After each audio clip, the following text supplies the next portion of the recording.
जय शंकर महाराज। दर्शकों, शिव महापुराण की इस प्रस्तुति में द्वादश 12 ज्योतिर्लिंगों का वर्णन जानेंगे। जो इस चरित्र को सुनता, पढ़ता अथवा दूसरों को सुनाता है, उसे भी सब प्रकार का सुख प्राप्त होता है तथा उसके संपूर्ण पाप नष्ट हो जाते हैं। जो लोग प्रातःकाल उनका नाम लेते हैं, उन्हें संपूर्ण सुख प्राप्त होते हैं। शिवजी के ये 12 अवतार भक्तों के कल्याण के निमित्त पृथ्वी पर हुए थे। फिर ये ज्योतिर्लिंग के नाम से प्रसिद्ध हुए। इन ज्योतिर्लिंगों के नाम इस प्रकार हैं: 1 सोमनाथ, 2 मल्लिकार्जुन, 3 महाकाल, 4 ओंकारनाथ, 5 केदारनाथ, 6 भीमशंकर, 7 विश्वेश्वर, 8 त्रयंबक, 6 बैजनाथ अथवा वैद्यनाथ, 10 नागेश, 11 रामेश्वर तथा 12 घुष्मेश्वर। इन 12 अवतारों की अपार महिमा है। शिवजी हम सभी का कल्याण करे, इसी कामना के साथ आइए शुरू करते हैं पहले ज्योतिर्लिंग श्री सोमनाथ की कथा। ओम नमः शिवाय। पहला ज्योतिर्लिंग सोमेश्वर नामक है। उसका पूजन करने से संपूर्ण मनोरथों की प्राप्ति होती है। वह संतान, संपत्ति, यश तथा कीर्ति को देने वाला है और संपूर्ण कष्टों को दूर करने वाला है। ब्रह्मा जी के अंगूठे से दक्ष प्रजापति की उत्पत्ति हुई थी। उसने ब्रह्मा जी की आज्ञा से सृष्टि की वृद्धि करनी चाहिए। तब उसने वीर प्रजापति की कन्या वीरनी के साथ अपना विवाह किया और उसके द्वारा बहुत से पुत्र उत्पन्न किए। दक्ष ने 60 कन्याएं उत्पन्न की। उनमें से 10 का विवाह धर्मराज के साथ, 13 का कश्यप के साथ, 27 का चंद्रमा के साथ तथा अंग्रिस एवं कृशाश के साथ 2-2 का हुआ था। चंद्रमा ने अपनी पत्नियों में सबसे अधिक प्रेम रोहिणी के साथ किया। जो मनुष्य बहुत सी स्त्रियों के साथ विवाह करके सबसे समान प्रीति नहीं रखता, उस पर अनेक विपत्तियां आती हैं और उसे कभी भी आनंद प्राप्त नहीं होता। वह व्यक्ति सदैव रोगी रहकर अंत में नरकवास प्राप्त करता है। दक्ष की कन्याओं के साथ समान प्रेम न रखने के कारण ही को बहुत दुख उठाना पड़ा। पहले का वृत्तांत यह है कि जब अन्य कन्याओं ने यह देखा कि चंद्रमा रोहिणी के समान उन पर प्रीति नहीं रखता है, तो वे सब रोती पीटती अपने दक्ष के समीप गईं और उन्हें सब वृत्तांत कह सुनाया। उस समय दक्ष ने चंद्रमा को बुलाकर समझाते हुए यह कहा: हे चंद्रमा, सब स्त्रियों पर एक जैसा प्यार रखना चाहिए। चंद्रमा उस समय तो दक्ष प्रजापति की बात मानकर चला और कुछ दिनों तक सभी स्त्रियों पर एक जैसा प्रेम भी रखा, परंतु थोड़े दिनों बाद ही वह रोहिणी से और अधिक प्रेम करने लगा। तब दक्ष की अन्य कन्याएं फिर अपने पिता के पास आकर रोने लगीं। यह देखकर दक्ष ने चंद्रमा को दोबारा अपने पास बुलाकर कहा: हम तुझे यह शाप देते हैं कि तुझे क्षय रोग हो जाए। उस रोग के कारण तू भोगविलास के मतलब का ही नहीं रहेगा। इस शाप के लगते ही चंद्रमा को क्षय रोग हो गया, उसका तेज नष्ट हो गया। उस समय चंद्रमा की सभी स्त्रियां और अधिक दुखी हुई। तब सब देवता चंद्रमा को लेकर ब्रह्मा जी के पास आए और यह कहने लगे: हे ब्रह्मा, आप चंद्रमा के रोग को दूर करने का कोई उपाय करें। देवताओं की बात सुनकर उन्होंने चंद्रमा को बहुत धिक्कारते हुए इस प्रकार कहा: हे देवताओं, जब से इसने राजसूय यज्ञ किया है, तब से इसे धर्म का विचार नहीं रहा है। इसने अपने गुरु की पत्नी तारा के साथ व्यभिचार किया। उस समय मैंने इसकी रक्षा की थी। यह बात सुनकर चंद्रमा दुखी होकर उनके चरणों पर गिर पड़ा और बारंबार स्तुति करने के उपरांत इस प्रकार कहने लगा: हे ब्रह्मा, मैंने वास्तव में बड़े पाप किए हैं और हर बार आपने मेरी रक्षा की है। अब मैं आपको यह विश्वास दिलाता हूँ कि भविष्य में कभी भी कोई अधर्म नहीं करूँगा। चंद्रमा की विनती सुनकर तथा उसकी दीनता देखकर ब्रह्मा जी को दया आ गई। तब उन्होंने उससे यह कहा: हे चंद्रमा, तीनों लोकों में प्रसिद्ध जो सौराष्ट्र देश है, वहाँ प्रभासक क्षेत्र में शिवजी अपने पूर्ण अंश से विराजमान रहते हैं। वह स्थान शिवजी को अत्यंत प्रिय है। वहाँ तपस्या करने से संपूर्ण पाप तथा दोष नष्ट हो जाते हैं। अस्तु, तुम वहीं जाकर शिवलिंग की स्थापना करो तथा उत्तमोत्तम सामग्रियों द्वारा उसका पूजन करो। सब प्रकार के छलकपट त्याग, योग धारण कर शिवजी का ध्यान धरना और अपने मनोरथ पूर्ण होने का निश्चय करके उनके प्रेम में लगे रहना। उस समय तुम्हारा यह रोग नष्ट हो जाएगा। शिवजी की भक्ति द्वारा बहुत से लोगों ने मृत्यु को जीत लिया है तथा बड़े बड़े पापियों ने मुक्ति प्राप्त की है। अस्तु तुम्हारा कष्ट भी अवश्य दूर होगा। ये वचन सुनकर चंद्रमा तुरंत ही प्रभासक क्षेत्र में जा पहुंचा। वहां उसने शिवलिंग की स्थापना कर 6 मास तक कठिन तप किया। तब उसकी तपस्या से प्रसन्न होकर शिवजी प्रकट हुए और वरदान मांगने की आज्ञा दी। उस समय चंद्रमा ने उन्हें प्रणाम करके स्तुति करते सुनकर हुए यह कहा, हे प्रभु, आप मेरे क्षय रोग को दूर कर दें तथा यह वर दें कि मुझे आपकी भक्ति सदैव प्राप्त हो। चंद्रमा की प्रार्थना सुनकर शिवजी ने उत्तर दिया, हे चंद्रमा, दक्ष का शाप पूर्ण रूप से तो नष्ट नहीं हो सकता, पर हम तुम्हें यह वर देते हैं कि तुम प्रतिमास क्रमानुसार घटाबड़ा करोगे और संसार में सुयश प्राप्त करोगे। शिवजी की इस आज्ञा को शिरोधार्य करते हुए चंद्रमा ने फिर कहा, हे प्रभु, अब आप लिंग रूप होकर इसी स्थान पर स्थित हो जाइए और अपनी शक्ति को भी यहीं प्रतिष्ठित करने की कृपा कीजिए। जिस समय चंद्रमा शिवजी से यह प्रार्थना कर रहा था, उसी समय ब्रह्मा तथा विष्णु भी वहां जा पहुंचे और चंद्रमा की इच्छानुसार यह कहने लगे कि हे शिवजी, आप चंद्रमा की प्रार्थना स्वीकार कर इस स्थान पर शक्ति सहित लिंग रूप से अवश्य प्रतिष्ठित हों। तब सब लोगों की प्रार्थना स्वीकार कर शिवजी अपने पूर्ण अंश से गिरिजा सहित उसी स्थान पर प्रतिष्ठित हो गए। उस समय हम सब लोगों ने उस सोमेश्वर शिवलिंग का पूजन करके अत्यंत उत्सव मनाया। उस सोमेश्वर लिंग की महिमा महान है। सोमेश्वर शिवलिंग जहाँ स्थापित है, उसी के समीप ही चंद्रमा का बनाया हुआ एक कुंड है। सोमेश्वर शिवलिंग का यह चरित्र अत्यंत आनंद प्रदान करने वाला है। देवता, ऋषि, मुनि, वेद तथा पुराण इस बात को एक स्वर से कहते हैं कि सोमेश्वर शिवलिंग का पूजन करने से आवागम का भय नहीं रहता। जो मनुष्य इस चरित्र को सुनता है अथवा सुनाता है, उस पर भी शिवजी अत्यंत कृपा रखते हैं। ओम नमः शिवाय। दूसरा ज्योतिर्लिंग है मल्लिकार्जुन ज्योतिर्लिंग। जिस समय शिवजी के पुत्र स्कंदजी संसार की परिक्रमा करके कैलाश पर्वत पर आए, उस समय नारद ने उन्हें गणपति के अधिकार का सभी वृत्तांत कह सुनाया। तब स्कंद अत्यंत दुखी हो अपने माता पिता को प्रमाण करने के उपरांत अप्रसन्न हो क्रौंचगिरी को चले गए। यद्यपि शिवगिरिजा ने उन्हें बहुत समझाया, परंतु उन्होंने किसी भी प्रकार कैलाश पर रहना स्वीकार नहीं किया। उस समय गिरिजा ने पुत्र वियोग में बहुत विलाप किया। तब शिवजी ने गिरिजा को धैर्य बंधाते हुए यह कहा, हे गिरिजे, तुम चिंता मत करो, तुम्हारा पुत्र शीघ्र ही तुम्हारे पास लौट आवेगा। यह सुनकर गिरिजा बोली, हे प्रभु, आप देवताओं आदि को मेरे पुत्र को मनाने के लिए भेजिए। यदि वह यहाँ नहीं आया तो हम और आप स्वयं ही उसके पास चलकर रहेंगे। गिरिजा को इस प्रकार दुखी देखकर शिवजी ने देवताओं तथा मुनियों को स्कंदजी के पास भेजा, परंतु स्कंदजी किसी भी प्रकार लौटकर नहीं आए। जब यह समाचार शिवगिरिजा को मिला तो वे पुत्र वियोग से व्याकुल हो स्वयं ही उनके पास चल दिए। जिस समय स्कंदजी ने अपने माता पिता के आगमन का समाचार सुना तो वे अपने स्थान से 3 योजन दूर हटकर चले गए ताकि उनसे भेंट न हो सके। स्कंदजी के ऐसे हठ को देखकर शिवगिरिजा भी उनके पास नहीं गए और ज्योतिरूप होकर उसी स्थान पर स्थित हो गए। वही ज्योतिर्लिंग मल्लिकार्जुन के नाम से संसार में प्रसिद्ध है। प्रत्येक पर्व में शिवगिरिजा अपने पुत्र से भेंट करने हेतु उस स्थान पर जाया करते हैं। प्रत्येक 15वें दिन शिवजी तथा प्रत्येक पूर्णमासी को गिरिजा वहां आती हैं, परंतु उन दोनों में से कोई वहां सदैव के लिए नहीं ठहरता। मल्लिकार्जुन शिवलिंग 12 ज्योतिर्लिंगों में से दूसरा है।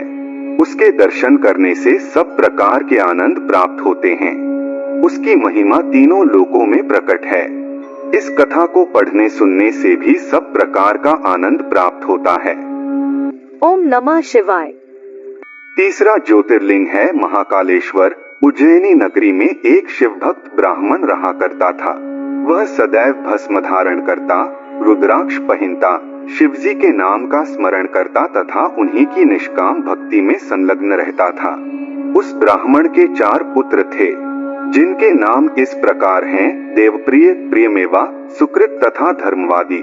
ये चारों लड़के भी शिवजी के परम भक्त थे। उन्हीं दिनों दूषण नामक एक असुर अत्यंत बलवान तथा तीनों लोगों को दुख देने वाला उत्पन्न हुआ। वह अपनी पत्नी सहित रत्नमाल गिरी पर निवास करता था। उसने ब्रह्मा जी की तपस्या करके अपार बलशाली होने का वरदान प्राप्त किया। तदुपरांत उसने अत्यंत अहंकार में भरकर सभी देवताओं को जीत लिया और उसी पर्वत पर रहकर तीनों लोगों का राज्य करने लगा। उसने सब धर्म मिटाकर अनेक प्रकार के पाप फैलाए तथा देवता, ऋषि मुनि ब्रह्मा जी के पास आकर इस प्रकार कहने लगे: हे ब्रह्मा, आप इस दैत्य से हमारी रक्षा करने का उपाय करें। तब ब्रह्मा जी ने उन्हें संबोधित करते हुए कहा: हे देवताओं, मैंने उस दैत्य को वर दिया है, मैं तो उसका अपकार नहीं करूंगा। इतना कहकर ब्रह्मा जी सब देवता तथा मुनियों को साथ ले शिवजी के समीप जा पहुँचे तथा उन्हें दंडवत स्तुति करने के उपरांत बोले: हे प्रभु, दूषण नामक दैत्य संसार में बहुत उपद्रव मचा रहा है। आप दैत्यों का नाश करने में प्रसिद्ध हैं। अस्तु हम लोगों पर कृपा करके अब आप उसका शीघ्र संहार कीजिए। इस प्रार्थना को सुनकर शिवजी ने कहा: हे देवताओं, तुम लोग अपने अपने स्थान को लौट जाओ, हम उस दैत्य का नाश कर देंगे। जब वह दैत्य हमारे उज्जैनी निवासी भक्त ब्राह्मण तथा उसके पुत्रों को कष्ट पहुंचाएगा, तब हम उसे मार डालेंगे। शिवजी की यह आज्ञा सुनकर सब लोग अपने अपने स्थान को लौट गए। कुछ समय बाद शिवजी की माया से दूषण के मन में यह विचार उत्पन्न हुआ कि मुझे शिव भक्तों तथा देवताओं को दुख पहुंचाना चाहिए। तब वह स्वयं एक विशाल सेना लेकर शिव भक्तों का वध करने के निमित्त उज्जैनी में जा पहुंचा, क्योंकि उसने यह सुना था कि उज्जैनीपुरी में बहुत से शिव भक्त निवास करते हैं। वहां पहुंचकर उसने पुरी को चारों ओर से घेर लिया तथा सब लोगों को दुख पहुंचाना आरंभ कर दिया। उसके उपद्रवों को देखकर जब लोग व्याकुल हो अपना घर छोड़कर बाहर को भागे, तो दैत्यों ने उन्हें पकड़कर मार डाला। उस दैत्य के उपद्रवों को देखकर भी शिवजी के भक्त अपने स्थान से हटकर बाहर नहीं निकले, क्योंकि उन्हें यह विश्वास था कि शिवजी हमारी सहायता एवं रक्षा करेंगे। यह देखकर वह दैत्य शिव भक्तों के स्थान पर पहुंचकर उन्हें मार डालने के लिए अपने दैत्यों को आज्ञा देने लगा। शिवजी के भक्तों को उस समय भी कोई चिंता नहीं हुई। तब शिवजी वे यह चरित्र किया कि जिस स्थान पर शिव भक्त ब्राह्मण बैठे हुए पार्थिव पूजन कर रहे थे, उसके चारों ओर की पृथ्वी अचानक ही फूट गई और वहां एक भारी गड़ा हो गया।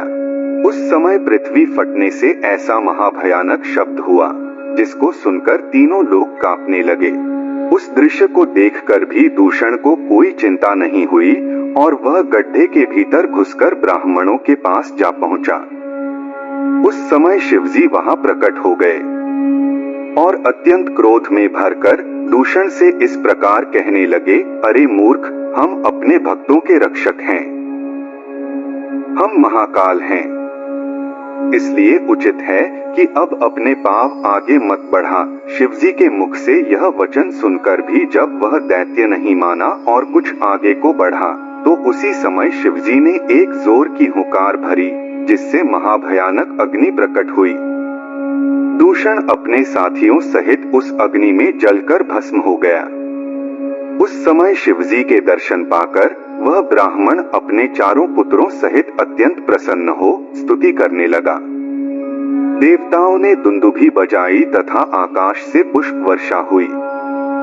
सब लोग उच्च स्वर से शिवजी की स्तुति करने लगे। तदुपरांत उस ब्राह्मण ने शिवजी की प्रार्थना करते हुए यह कहा: हे प्रभु, आपने यहाँ प्रकट होकर अपने भक्तों को कृतार्थ कर दिया है। अब मेरी यह अभिलाषा है कि आप इसी गर्त में गिरिजाजी तथा अपने गणों सहित स्थित हों। यह दूषण नामक दैत्य संसार के लिए कालस्वरूप था, अतः आप उसको नष्ट करने वाले महाकाल हैं। आप इसी महाकाल के नाम से संसार में प्रसिद्ध हो और आपकी पूजा करने वाले अपने सभी मनोरथों को प्राप्त किया करें। ब्राह्मण की इस प्रार्थना को शिवजी ने स्वीकार कर लिया। तब वे ब्राह्मण द्वारा स्थापित लिंग मूर्ति में अपने पूर्णाश द्वारा महाकाल नाम से स्थित हुए। उस समय उस ब्राह्मण तथा उसके पुत्रों ने, ब्रह्मा जी ने, विष्णु जी ने तथा अन्य सब देवताओं एवं ऋषि मुनियों ने महाकाल ज्योतिर्लिंग का पूजन किया। तदुपरांत सब लोग अपने अपने लोक को चले गए। इस कथा को जो कोई सुनता अथवा सुनाता है उसे भी अत्यंत आनंद प्राप्त होता है। महाकाल का पूजन करने पर संसार में कोई वस्तु दुर्बल नहीं रहती। महाकाल के सेवकों को धन, स्त्री, पुत्र, यश, कीर्ति आदि की प्राप्ति होती है तथा सभी रोग नष्ट होकर आयु बढ़ती है। राजा चंद्रसेन तथा श्रीकर की विपत्ति भी महाकाल की सेवा से दूर हो गई थी। पुरातन काल में उज्जैनीपुरी में एक चंद्रसेन नामक राजा राज्य करता था। यह राजा शिवजी का परम भक्त था तथा महाकाल की अत्यंत सेवा किया करता था। शिवजी के गण मणिभद्र से उस राजा की मित्रता हो गई। तब मणिभद्र ने प्रसन्न होकर उसे एक चिंतामणि दी, जिसके दर्शन, स्पर्श, श्रवण तथा ध्यान मात्र से ही संपूर्ण दुख दूर हो जाया करते थे। उस मणि का प्रकाश सूर्य के समान फैलता था। जिस समय राजा चंद्रसेन उस मणि को पहन लेता, उस समय वह सूर्य के समान दिखाई देता था। जब अन्य राजाओं ने उस मणि की ऐसी प्रशंसा सुनी तो उन्होंने अपने मन में यह इच्छा की कि हम उस मणि को स्वयं प्राप्त कर लें। इस प्रकार सब राजा उसके शत्रु बन गए। तब एक दिन पृथ्वी भर के राजाओं ने सम्मिलित होकर राजा चंद्रसेन के ऊपर चढ़ाई कर दी और उसकी नगरी को चारों ओर से घेर लिया। उस दशा में भी राजा चंद्रसेन अत्यंत दृढ़तापूर्वक महाकाल की सेवा में लगा रहा। उस समय महाकाल शिवजी ने यह चरित्र किया कि एक गोपी अपने 5 वर्ष के बालक को साथ लेकर राजा चंद्रसेन के पास पहुंची और उसकी पूजा को देखने लगी। उस समय गोपी के पुत्र के हृदय में भी शिवलिंग की पूजा करने की अभिलाषा हुई। तब वह एक पत्थर को एक स्थान पर स्थापित कर अपनी बुद्धि के अनुसार उसका पूजन करने लगा।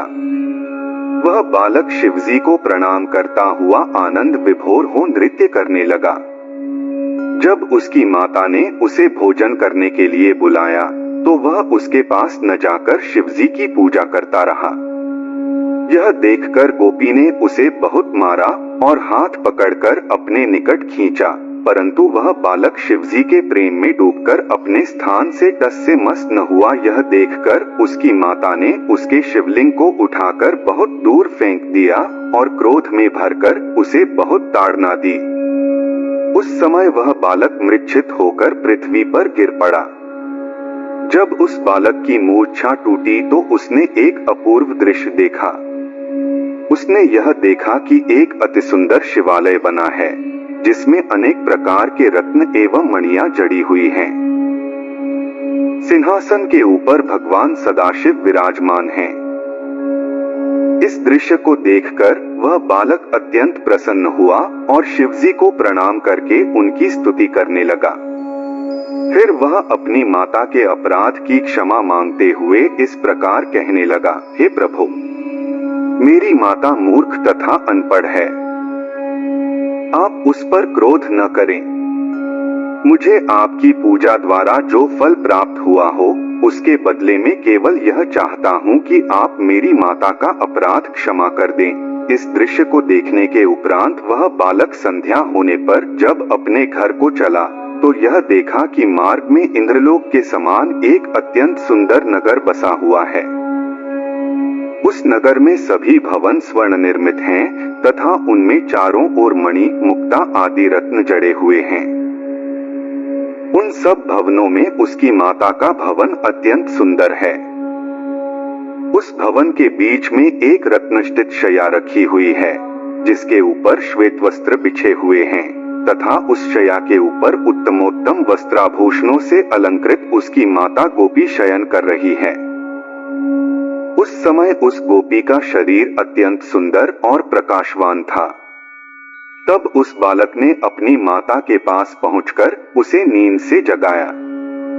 जब गोपी ने उठकर उस अद्भुत चरित्र को देखा तो पहले तो उसे अत्यंत आश्चर्य हुआ, तदुपरांत उसने अपने पुत्र को प्रेम पूर्वक हृदय से लगा लिया। फिर उस सभी वैभव को शिवजी की कृपा समझकर उसने राजा चंद्रसेन के पास सब वृत्तांत कहला भेजा। राजा चंद्रसेन यह समाचार सुनकर अपने मित्रों सहित उस नगर को देखने के लिए पहुंचा। वहां अत्यंत प्रेम मग्न होकर उसने बहुत उत्सव मनाया। इस प्रकार रात्रि भर शिवजी के चरित्रों का वर्णन करते हुए तथा उनकी महिमा का गुणगान करते हुए राजा का पूरा समय एक पल के समान व्यतीत हो गया। उसे अपने मन में शत्रुओं का कुछ भी भय न रहा। प्रातःकाल होने पर अन्य राजाओं ने अपने दूतों द्वारा शिवजी का यह चरित्र सुना। अस्तु वे सब अपने शस्त्रों को त्याग कर राजा चंद्रसेन की शरण में गए। राजा चंद्रसेन ने उनका अत्यंत स्वागत सत्कार किया। तब वे सब लोग महाकाल के दर्शन करने के उपरांत गोपी के भवन में गए और उसकी अत्यंत प्रशंसा करने लगे। जब उन्होंने गोपी पुत्र द्वारा स्थापित शिवलिंग को देखा तो सबके हृदय में शिव भक्ति का संचार हुआ। उस समय वहां एक बड़ी भारी सभा का आयोजन कर संपूर्ण पृथ्वी पर जितने भी गोप थे उस बालक को उन सबका राजा बनाया गया। उसी समय हनुमान जी भी वहां प्रकट हुए। हनुमान जी को देखकर सब राजा उठकर खड़े हो गए तथा अत्यंत प्रसन्नता में भरकर उनकी स्तुति करते हुए बोले, हे प्रभो, हमारे बड़े भाग्य हैं जो आपने यहाँ आकर हमें दर्शन दिए। राजाओं की यह प्रार्थना सुनकर हनुमान जी ने सबको आशीर्वाद दिया। तदुपरांत उन्होंने गोपी पुत्र को अपनी गोद में उठाकर सब राजाओं को संबोधित करते हुए यह कहा, हे राजाओं, शिवजी का यह महाकाल नामक लिंग अत्यंत प्रतापवान, सबको सुख पहुँचाने वाला, सब प्रकार के दुखों को नष्ट करने वाला, भक्तों को आनंद प्रदान करने वाला तथा शत्रुओं का नाश करने वाला है। कल 13 तिथि तथा शनिश्चर का दिन था। उसमें प्रदोष के समय इस गोपी पुत्र ने शिवजी का पूजन किया। उसी सेवा से प्रसन्न होकर महकाल ने इसे राजा चंद्रसेन सहित कृतार्थ कर दिया है। कृष्ण पक्ष के शनिवार में जो प्रदोष व्रत होता है उसकी महिमा अपार होती है। ऐसे शुभ योग को पाकर जो मनुष्य महाकाल की पूजा नहीं करता उससे अधिक भाग्यहीन और कौन है। हे राजाओं, इस बालक ने कल के दिन ऐसे ही शुभ योग में महाकाल का पूजन किया था। इस बालक की 8वीं पीढ़ी में नंद नामक एक गोप उत्पन्न होगा। वह गोप शिवजी का परम भक्त होगा तथा इस बालक द्वारा स्थापित गोपेश्वर शिवलिंग का पूजन करेगा। उस समय शिवजी की आज्ञा से विष्णु जी नंदगोप के घर उसके पुत्र रूप में अवतार लेंगे। वे कृष्ण नाम से संसार में प्रसिद्ध होंगे। आज से इस बालक का नाम श्रीकर होगा। इतना कहकर हनुमान जी ने श्रीकर को शिवजी के पूजन की विधि बताई। तदुपरांत वे राजा चंद्रसेन एवं श्रीकर पर अनुग्रह करके अंतर्धान हो गए। अन्य सब राजा भी चंद्रसेन एवं श्रीकर पर अनुग्रह करके अंतर्धान हो गए। हनुमान जी की आज्ञानुसार श्रीकर शिवजी की यथाविधि पूजा करने लगा और अंत में राजा चंद्रसेन सहित परमपद को प्राप्त हुआ। इन महाकाल ज्योतिर्लिंग की ऐसी ही अपार महिमा है। जो प्राणी इस परम पुनीत चरित्र को पढ़ता, सुनता अथवा दूसरों को सुनाता है उसे भी दोनों लोकों में आनंद प्राप्त होता है। ओम नमः शिवाय। चौथा है ओमकारेश्वर ज्योतिर्लिंग है। यह मध्य प्रदेश में ही नर्मदा के तट पर स्थित ही एक समय नारद गोकर्ण क्षेत्र में गए थे। वहां उन्होंने तीर्थ स्नान कर महाबल शिवलिंग का पूजन किया। तदुपरांत वे अन्य शिवलिंगों के दर्शन करते हुए रेवा नदी, जिसे नर्मदा कहकर भी पुकारा जाता है और जो शिवजी की पुत्री रूप में प्रसिद्ध है, तट पर जा पहुँचे। रेवा का दर्शन करने मात्र से ही संपूर्ण पाप तथा दुख नष्ट हो जाते हैं। तीनों लोकों में गंगा नदी को सर्वोपरि कहा गया है क्योंकि उसमें स्नान करने से महानु सुख प्राप्त होता है। परंतु वेद और पुराणों का यह कथन है कि रेवा नदी गंगा से भी अधिक श्रेष्ठ है। यमुना नदी में 14 दिन करने से, सरस्वती नदी में 3 दिन स्नान करने से तथा गंगा नदी में 1 दिन स्नान करने से संपूर्ण पाप नष्ट हो जाते हैं, परंतु रेवा नदी का केवल दूर से दर्शन करने मात्र से ही सब पापों से मुक्ति मिलती है। उस स्थान पर शिव निर्माल्य को ग्रहण कर लिया जाए तो कोई दोष नहीं लगता। वह तार्यंत्र नामक जो तीर्थ है वह संपूर्ण पापों को नष्ट करने वाला है। ऐसी अपार महिमाशालिनी रेवा नदी में नारद ने स्नान किया तथा प्रणवेश्वर शिवलिंग का पूजन किया। फिर उन्होंने विंध्याचल को देखा, जहाँ संपूर्ण संसार का आनंद एकत्रित सा प्रतीत होता है। वह नारद की अगवानी करने के लिए आगे बढ़ आया और प्रणाम स्तुति करने के उपरांत अपने घर ले गया। वहां उसने नारद जी को अत्यंत विनय पूर्वक शुभ आसन पर बैठाकर पूजन किया। फिर हाथ जोड़कर इस प्रकार कहने लगा, ब्रह्मर्षि, आज आपके आगमन से मैं कृतार्थ है गया हूँ। अब मैं अपने कुल में सबसे श्रेष्ठ कहलाऊंगा। विंध्याचल के ऐसे वचन सुनकर नारद ने एक ठंडी श्वास ली। उस समय विंध्याचल ने नारद से हाथ जोड़कर इस प्रकार पूछा, हे प्रभु, आपके ठंडी श्वास लेने का क्या कारण है, वह मुझे बताइए। यह ठीक है कि पृथ्वी को धारण करने की शक्ति सुमेरु पर्वत में है तथा शिवजी का संबंध होने के कारण हिमाचल पर्वत भी श्रेष्ठ माना जाता है। निषद, नील, मंदराचल, रेवत, क्रौंच, किष्किन्या, श्रीगिरि तथा सह्य आदि पर्वत भी श्रेष्ठ कहे गए हैं, परंतु यह सब पर्वत पृथ्वी को धारण करने में मेरी बराबरी नहीं कर सकते। इस बात को आप सत्य समझें। विंध्याचल के ऐसे अभिमानपूर्ण वचन सुनकर नारद ने अपने मन में विचार किया कि इस पर्वत को अहंकार हो गया है। भला श्रीगिरि पर्वत से अधिक उत्तम और कौन सा पर्वत है जिसके शिखर को देखने मात्र से ही परमपद की प्राप्ति होती है। परंतु जब यह विंध्याचल स्वयं अपनी प्रशंसा इस प्रकार कर रहा है तो मैं इससे क्या कहूँ। मन में इस प्रकार विचार करके उन्होंने विंध्याचल से कहा, हे विंध्याचल, तुम्हारा कथन सत्य है, परंतु सुमेरु पर्वत तुम्हें अपने सम्मुख कुछ भी नहीं गिनता। उस समय विंध्याचल पर्वत अपने मन में चिंतित होकर यह विचार करने लगा कि मैं सुमेरु पर्वत से किस प्रकार बदला लेकर अपनी महिमा को सबसे महान सिद्ध करूं।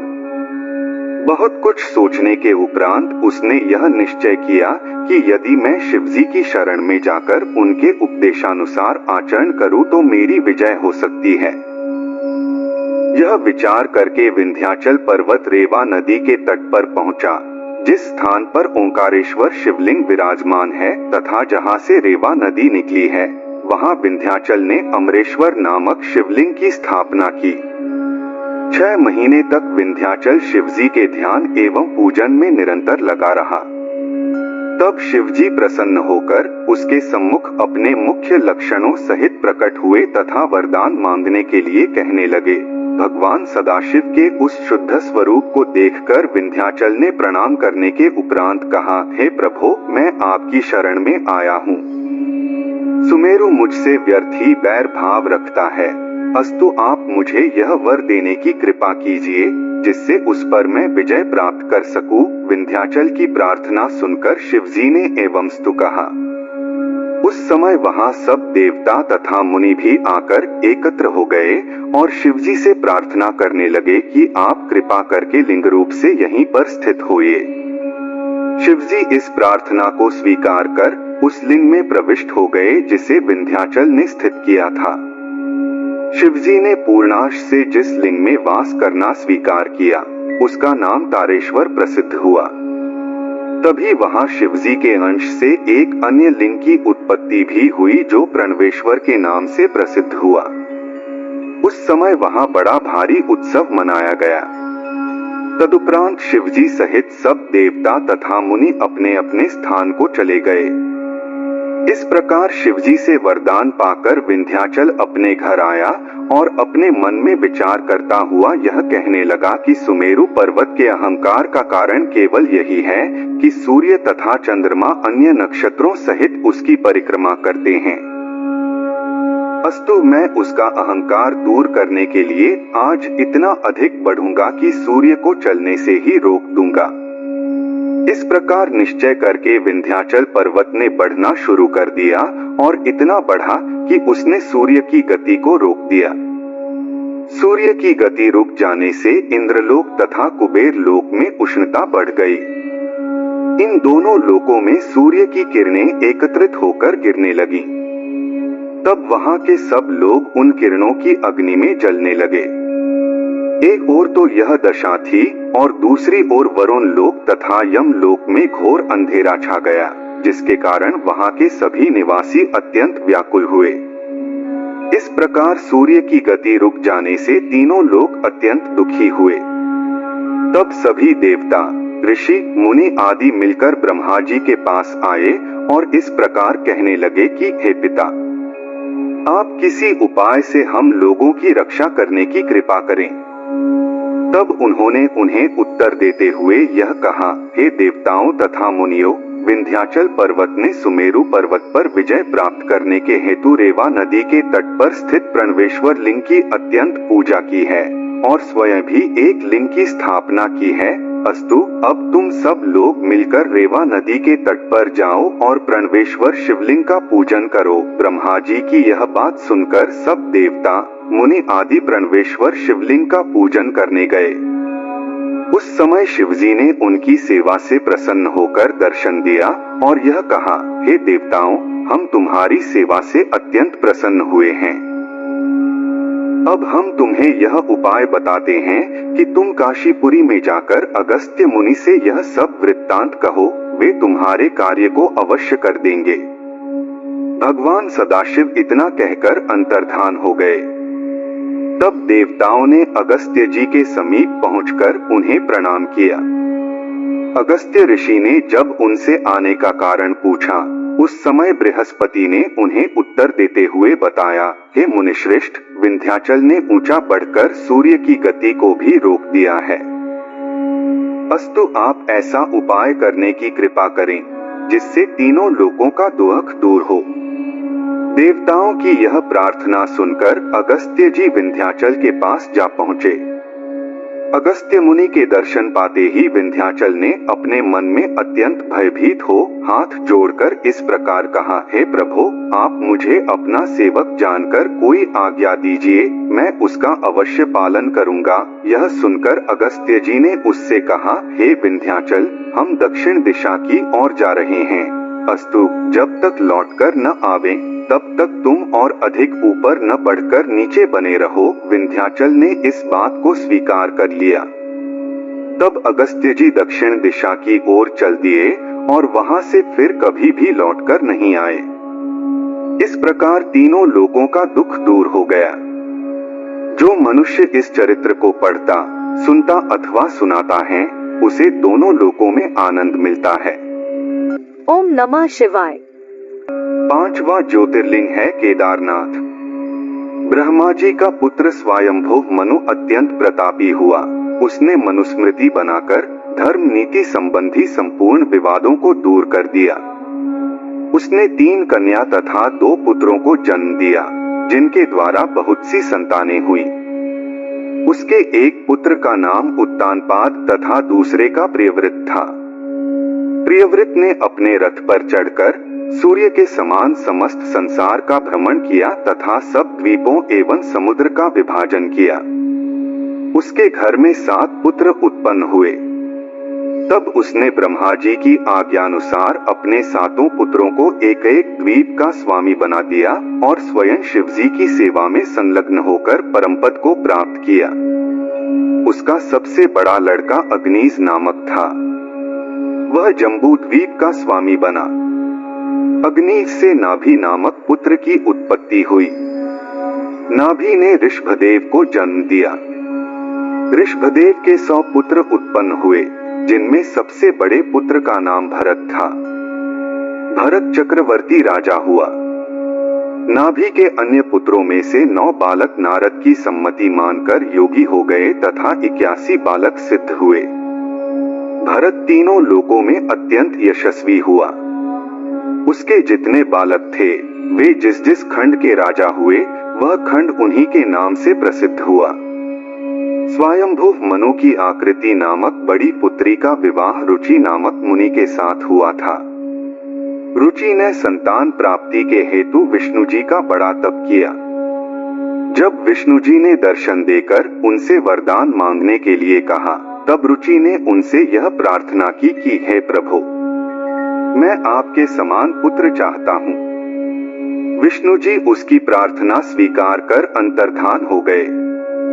तदुपरांत विष्णु जी ने स्वयं ही आकृति के उदर से 2 रूपों में जन्म लिया। उन दोनों बालकों का नाम नर और नारायण रखा गया।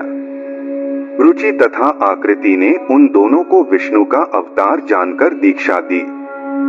तदुपरांत वे दोनों नर और नारायण तपस्या करने के हेतु हिमाचल पर्वत पर जा पहुंचे। हिमाचल की जो शाखा केदार नाम से प्रसिद्ध है वहां दोनों ने अत्यंत कठिन तप किया।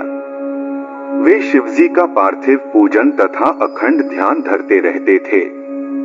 तब शिवजी ने प्रसन्न होकर उन्हें अपना दर्शन दिया। नरनारायण ने उनकी बहुत स्तुति की तथा यह कहा, हे प्रभु, आप हमें अपनी भक्ति प्रदान करने की कृपा करें। नरनारायण की स्तुति से प्रसन्न होकर शिवजी बोले, हे नरनारायण, अब तुम्हारी जो इच्छा हो वह वर हमसे मांग लो।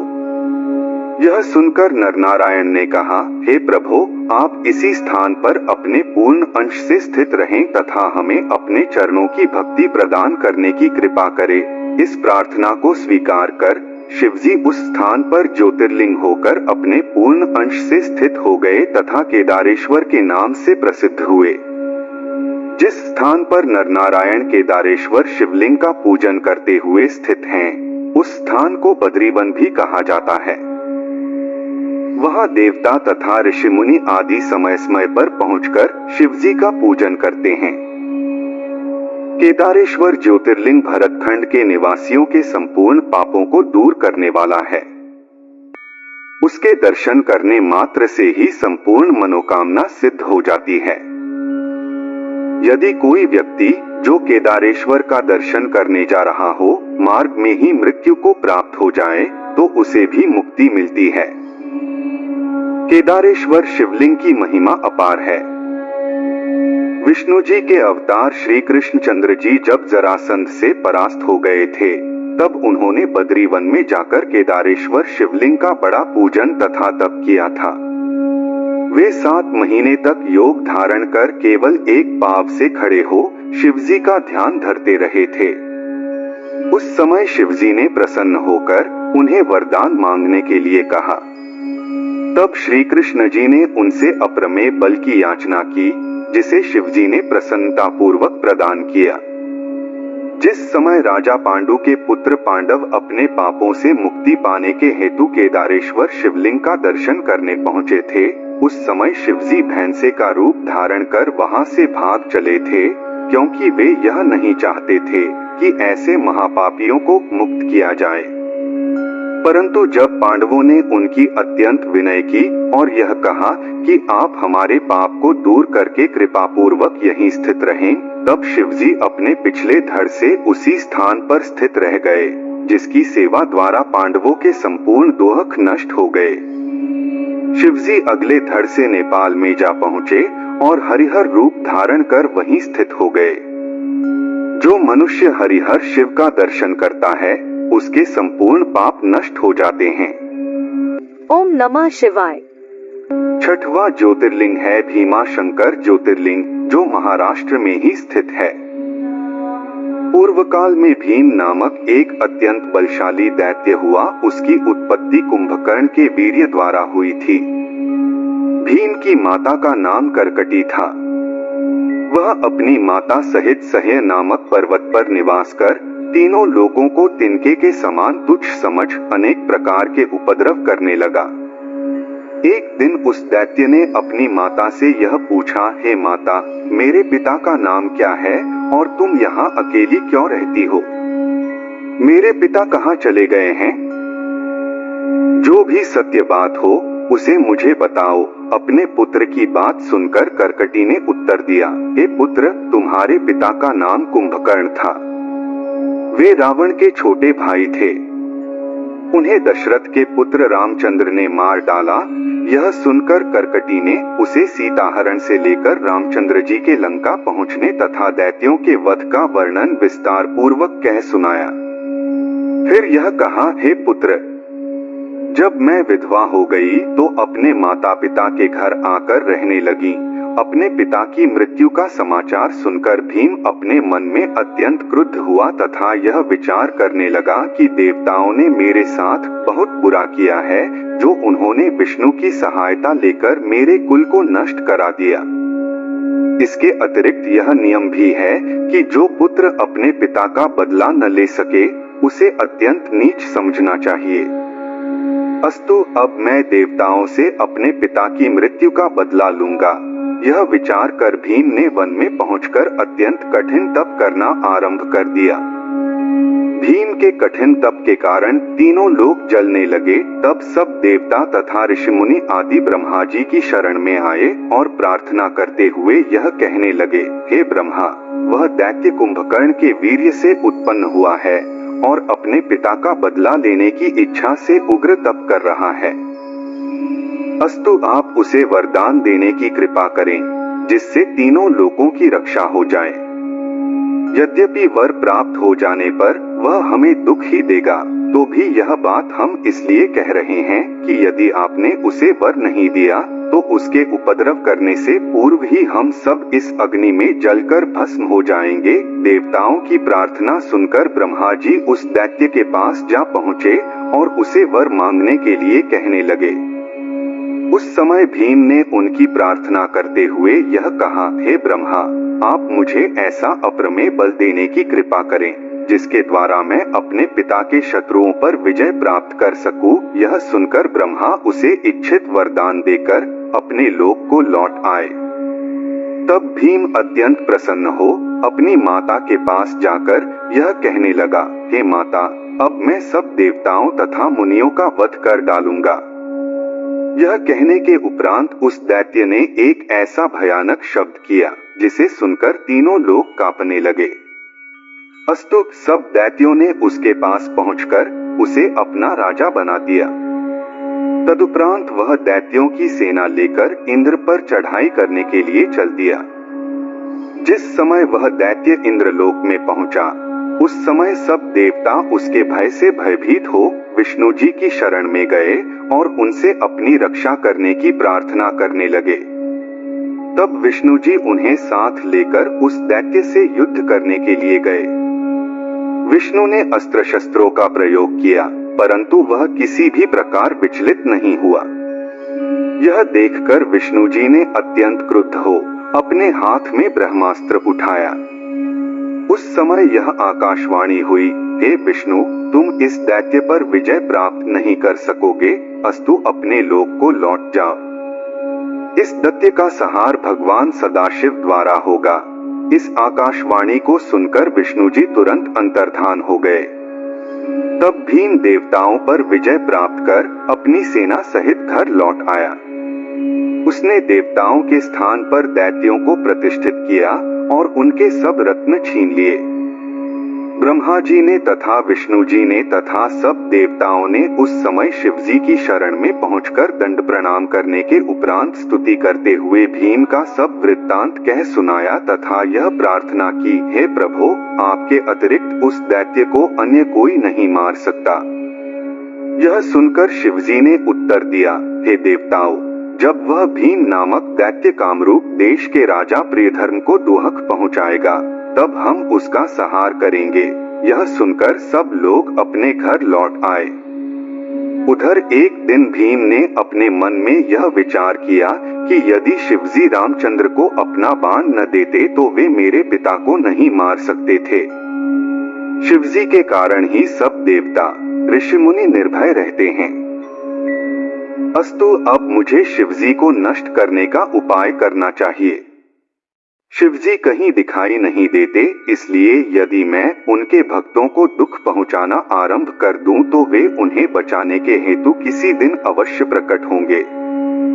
यह निश्चय करके वह दैत्य अपनी सेना सहित शिव भक्तों को ढूंढ ढूंढ कर मारने लगा। एक दिन वह कामरूप के राजा प्रियधर्म को शिवजी का परम भक्त समझकर उसके राज्य में जा पहुंचा। उस समय सब प्रजा अत्यंत दुखी होकर राजा के पास पुकार करने के लिए पहुंची। तब तक भीम भी अपनी सेना को साथ लिए उसके किले में जा पहुंचा। उसने राजा को पकड़कर बांध लिया तथा बंदी बना लिया। उस अवस्था में भी राजा प्रियधर्म ने शिवजी का ध्यान करना न छोड़ा। वह गंगा का स्मरण कर मानसी स्नान कर लेता और बंदीगृह में भी पार्थिव पूजन किया करता था। उसकी दक्षा नामक रानी भी उसी के पास रहकर शिवजी का पूजन किया करती थी। उनकी सेवा से प्रसन्न होकर शिवजी गुप्त रूप से उस मूर्ति में स्थित हो गए। जो राक्षस राजा के बंदीगृह की रक्षा के हेतु नियुक्त थे, जब उन्होंने यह देखा कि राजा अब भी पार्थिव पूजन करना नहीं छोड़ता है, तब एक दिन उनमें से एक राक्षस ने भीम के पास जाकर यह समाचार दिया और कहा कि राजा प्रियधर्म अभी तक शिवजी की पूजा करता रहता है। इस समाचार को पाकर भीम अपने हाथ में खड्ग ले अत्यंत क्रोधित हो राजा को मार डालने के लिए उसके पास जा पहुंचा। अस्तु इस प्रकार जब राजा के पास जाकर उसने यह देखा कि उसके सेवक का कहना सत्य है, तो अत्यंत क्रुद्ध होकर राजा से इस प्रकार पूछने लगा, हे राजन, तू क्या कर रहा है? भीम के वचन सुनकर राजा ने उत्तर दिया, हे दैत्यराज, मैं संपूर्ण विपत्तियों को नष्ट करने वाले शिवजी का पूजन कर रहा हूँ। तुम्हारे जो मन में आवे वह करो, परंतु मैं शिवजी की पूजा किसी प्रकार नहीं छोड़ूंगा। यह सुनकर भीम ने हंसते हुए कहा, हे मूर्ख राजन, हम तेरे स्वामी को अच्छी तरह जानते हैं। वह हमारा कुछ भी नहीं बिगाड़ सकता। जब तक वह शिव मेरे सामने नहीं आता, तभी तक तू उसे अपना स्वामी समझकर ढोंग रच रहा है। तुझे चाहिए कि तू इस मूर्ति को उठाकर फेंक दे और मेरी आज्ञानुसार शिव का नाम लेना छोड़ दे। यदि तूने मेरी बात नहीं मानी तो मैं तुझे अपनी तलवार से मार डालूंगा। इस प्रकार उस राक्षस ने राजा प्रियधर्म से बहुत सी बातें कही, परंतु राजा उन सबको अनसुनी करके दृढ़तापूर्वक शिवजी के ध्यान में मग्न बना रहा। राजा ने यह विचार करके कि शिवजी अपने भक्तों की अवश्य सहायता करते हैं, भीम को उत्तर दिया, अरे राक्षस, मुझे ऐसा प्रतीत होता है कि अब तेरा अंतिम समय निकट आ पहुंचा है। इसीलिए तू शिवजी के प्रति ऐसे अपमानजनक शब्दों का प्रयोग कर रहा है। हे मूर्ख, यदि तू मेरे साथ कोई बुराई करेगा तो शिवजी तुझे जलाकर भस्म कर डालेंगे। राजा की यह बात सुनकर भीम फिर बोला, हे मूर्ख राजा, हम तेरे शिव को बहुत अच्छी तरह जानते हैं। यदि तू इसी समय शिव की पूजा करना नहीं छोड़ता तो यह निश्चय रख कि हमारे हाथ से अभी मार डाला जाएगा। इस पर राजा ने उत्तर दिया, हे दैत्य, तेरे मन में जो आवे वह कर, परंतु मैं शिवजी का पूजन कभी भी नहीं छोड़ूंगा। इन कटु वचनों को सुनकर भीम ने तलवार उठाते हुए कहा, अरे मूर्ख राजा, हमने तुझे विचार करने के लिए बहुत समय दिया, परंतु तू अब भी अपनी हठ पर अड़ा हुआ है।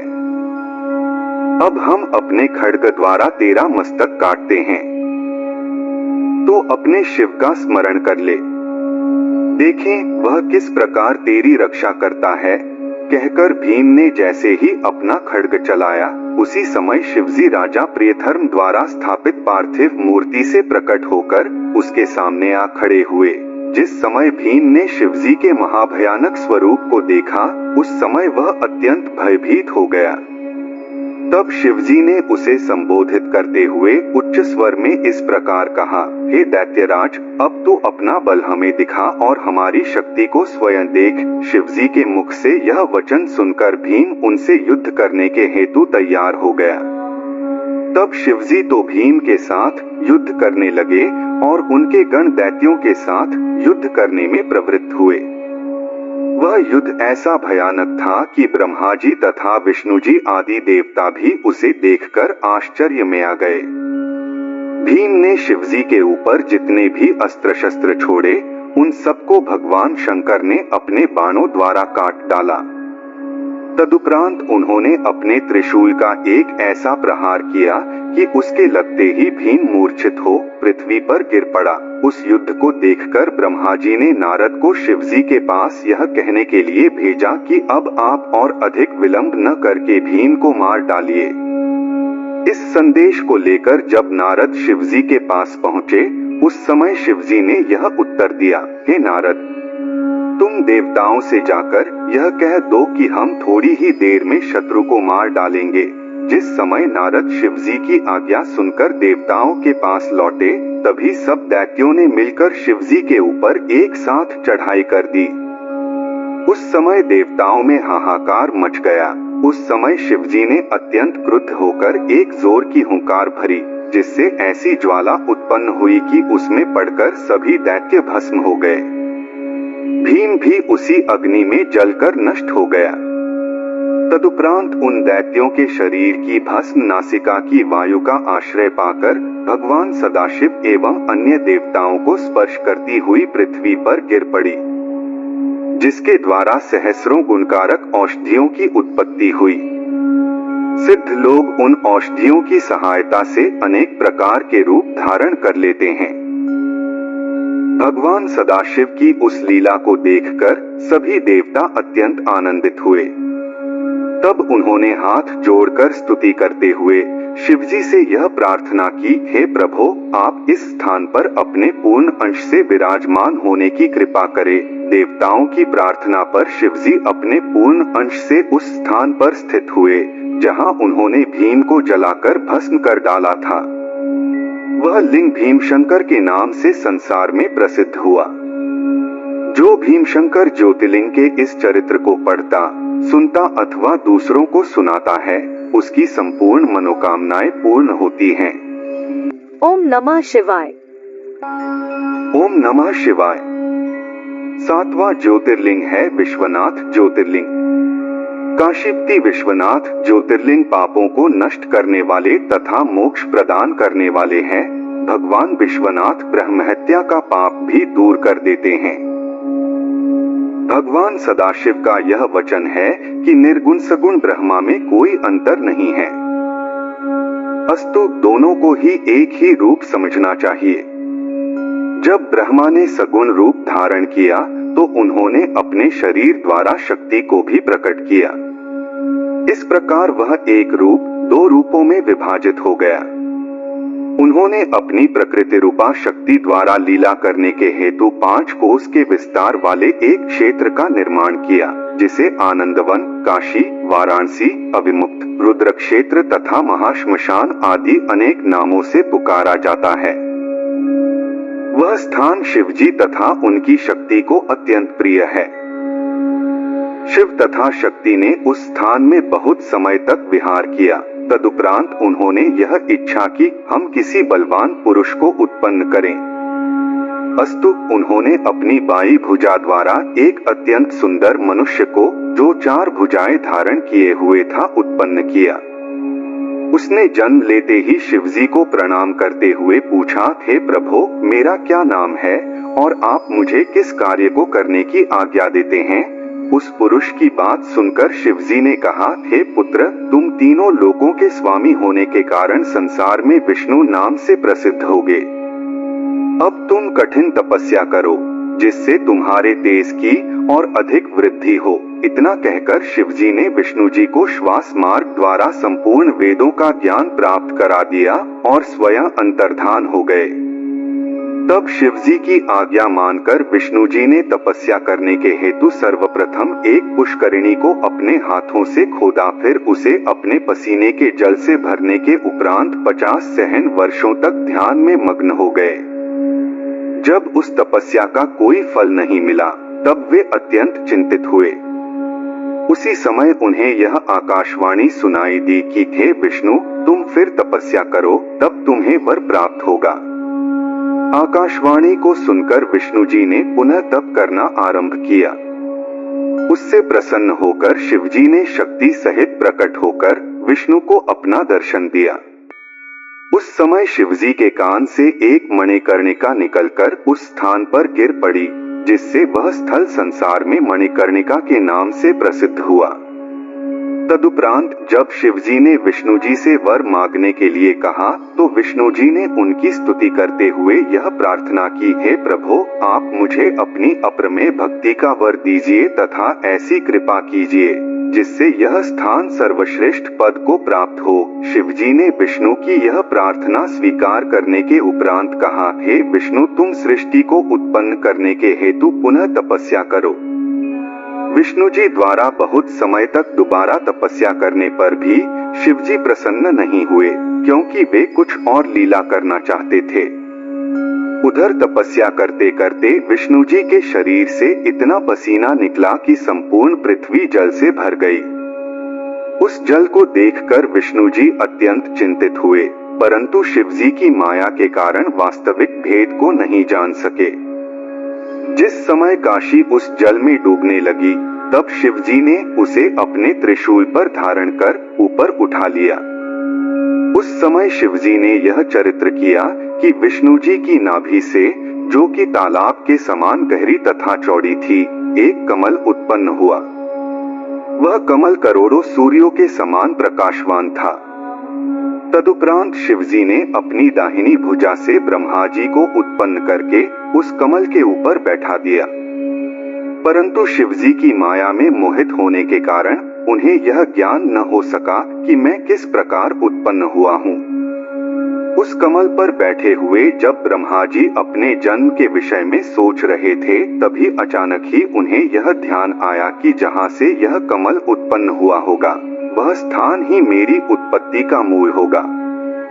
अस्तु वे उस कमल की जड़ का पता पाने के लिए कमलनाल के मार्ग द्वारा नीचे की ओर चल दिए, परंतु 100 वर्षों तक निरंतर चलने पर भी उन्हें उस कमल की जड़ का मूल नहीं मिला। उसी समय यह आकाशवाणी हुई कि तुम तपस्या करो, तब तुम्हें वास्तविक भेद का ज्ञान होगा। उस आकाशवाणी को सुनकर ब्रह्मा जी तप करने में लीन हो गए।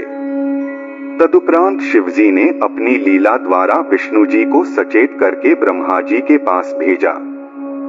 जब उन्होंने ब्रह्मा जी के समीप आकर वर मांगने के लिए कहा, तब ब्रह्मा जी ने उनसे पूछा कि आप कौन हैं? उस समय विष्णु जी ने यह उत्तर दिया कि हम तुम्हारे पिता हैं और संपूर्ण सृष्टि के स्वामी हैं। यह सुनकर ब्रह्मा जी उनसे विवाद करने लगे। उसी समय शिवजी एक ज्वाला के रूप में प्रकट हुए। वह ज्वाला पृथ्वी से लेकर आकाश तक फैली हुई दिखाई दी। वे दोनों उस ज्वाला के प्रारंभिक तथा अंतिम छोर को जानने के लिए बहुत समय तक भटकते रहे, परंतु जब सफलता न मिली तो उसी कमल पुष्प पर आकर खड़े हो गए। उस समय शिवजी ने प्रसन्न होकर उन्हें अपना दर्शन दिया और यह कहा, हे ब्रह्मा तथा हे विष्णु, अब ब्रह्मा जी सृष्टि को उत्पन्न करने का कार्य करें तथा विष्णु जी उसका पालन करें। इतना कहकर शिवजी अंतर्धान हो गए। शिवजी के अदृश्य हो जाने पर विष्णु जी भी अंतर्धान हो गए। उन्होंने वैकुंठ लोक का निर्माण किया और उसी में निवास करने लगे। तदुपरांत ब्रह्मा जी ने संपूर्ण ब्रह्मांड को उत्पन्न किया।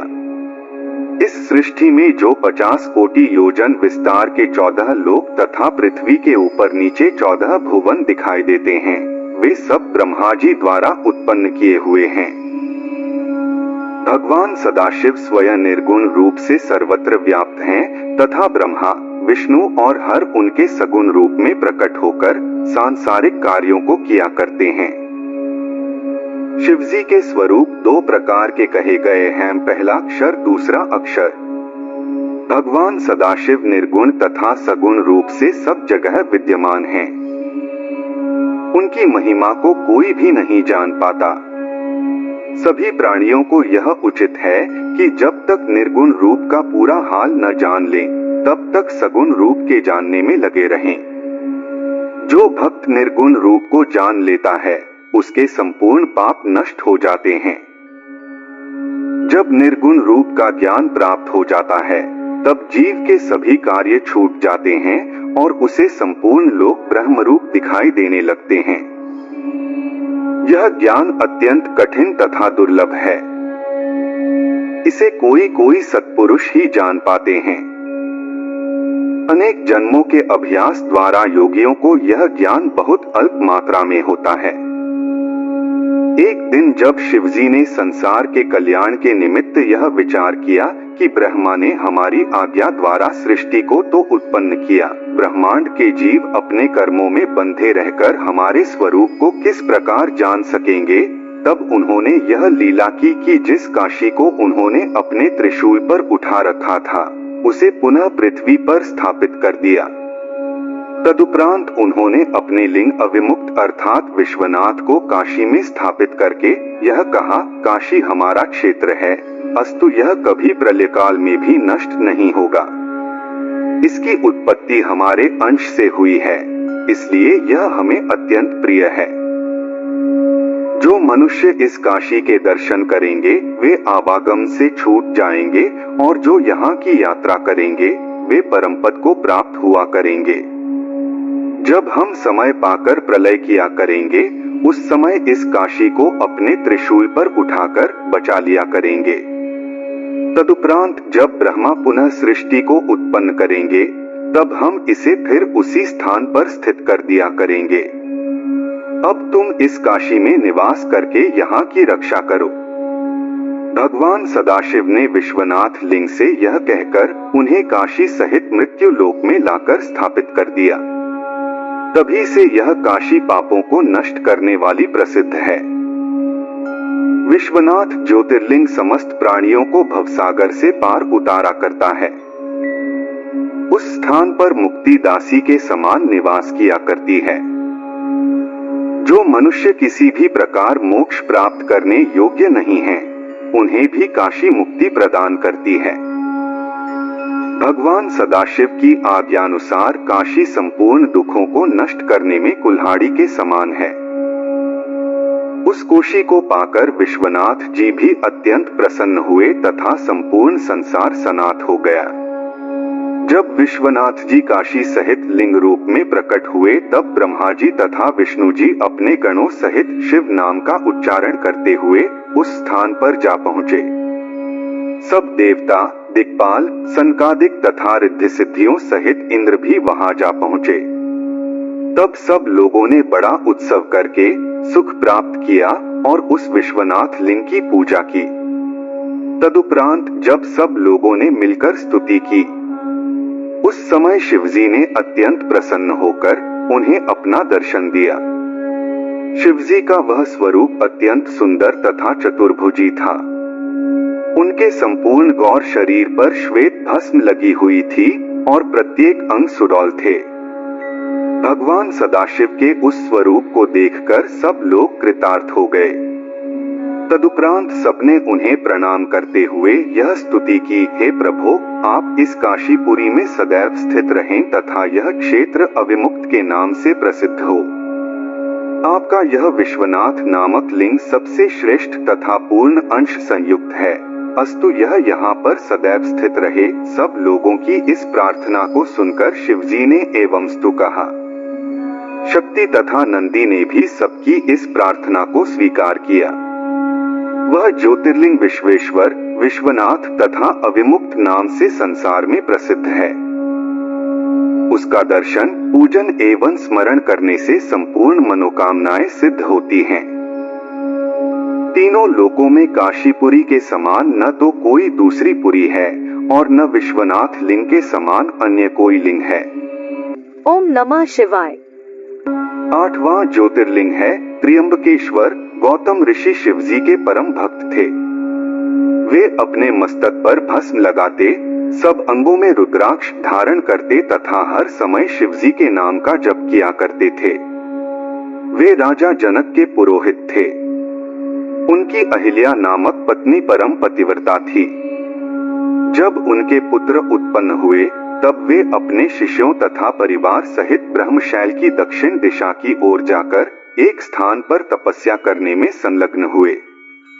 दैव के प्रकोप से 100 वर्ष तक पानी की एक बूंद भी नहीं बरसी। इससे संसार के सभी प्राणी व्याकुल हो गए। कोई भी वृक्ष हरा न रहा। गर्मी बढ़ जाने के कारण अधिकांश जीव जलकर भस्म हो गए। ऋषिमुनि योग धारण करके अपनी स्त्रियों सहित किसी प्रकार समय व्यतीत करने लगे। उस समय संसार को व्याकुल देखकर गौतम ऋषि ने वर्षा होने के हेतु वरुण देवता का तप करना आरंभ किया। परोपकार से बढ़कर संसार में अन्य कोई धर्म नहीं है। सज्जन पुरुषों का यह स्वभाव होता है कि वे दूसरों की भलाई के लिए अनेक प्रयत्न करते हैं तथा दूसरों को सुख पहुंचाने के लिए स्वयं कष्ट सहते हैं। अस्तु जब गौतम ऋषि ने अहिल्या सहित अत्यंत उग्र तप किया, तब वरुण ने प्रसन्न होकर उन्हें दर्शन दिया और वरदान मांगने के लिए कहा। उस समय गौतम ने उनसे यह प्रार्थना की कि आप मेरे मनोरथ को पूर्ण करने के हेतु संसार में वर्षा कीजिए। यह सुनकर वरुण ने उत्तर दिया, हे मुनि, इसे तो केवल परमेश्वर ही पूरा कर सकते हैं। हानिलाभ, जीवन मरण, वर्षा अकाल, यश निंदा, पाप पुण्य, जय पराजय, उत्पत्ति प्रलय तथा नरक स्वर्ग आदि बातें भगवान सदाशिव के अधीन हैं। वे परब्रह्म तथा सबके स्वामी हैं। वर्षा होना या न होना भी उन्हीं की इच्छा पर निर्भर करता है। इसलिए हम तुम्हें ऐसा वरदान नहीं दे सकते।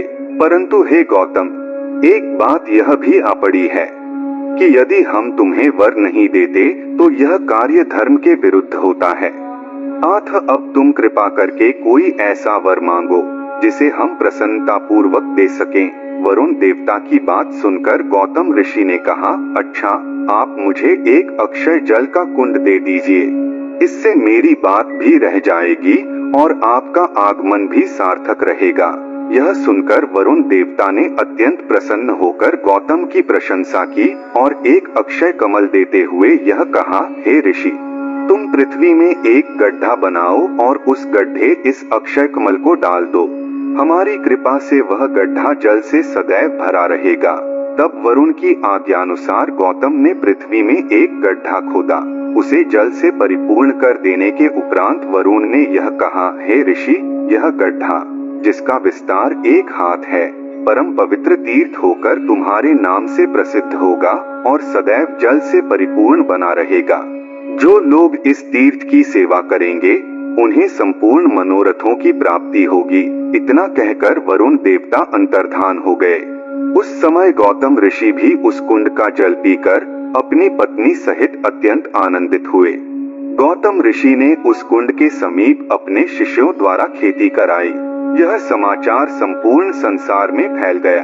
तब सभी ऋषि मुनि अपनी अपनी पत्नियों एवं शिष्यों सहित चारों ओर से आकर उसी स्थान के समीप कुटी बना रहने लगे। इस प्रकार उस कुंड के आसपास एक बहुत बड़ा तथा श्रेष्ठ नगर बस गया। भूख प्यास व्याकुल मनुष्यों ने वहां आकर प्रसन्नता प्राप्त की।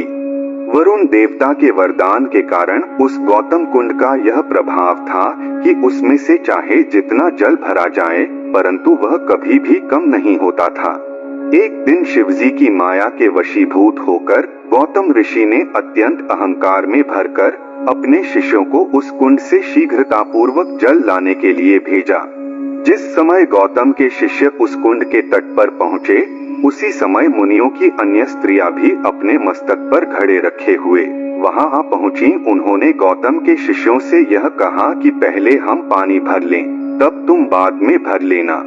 यह सुनकर गौतम के शिष्य बिना पानी भरे ही अहिल्या के पास लौट गए और उनसे यह कहने लगे कि मुनियों की स्त्रियों ने हमें पानी नहीं भरने दिया है।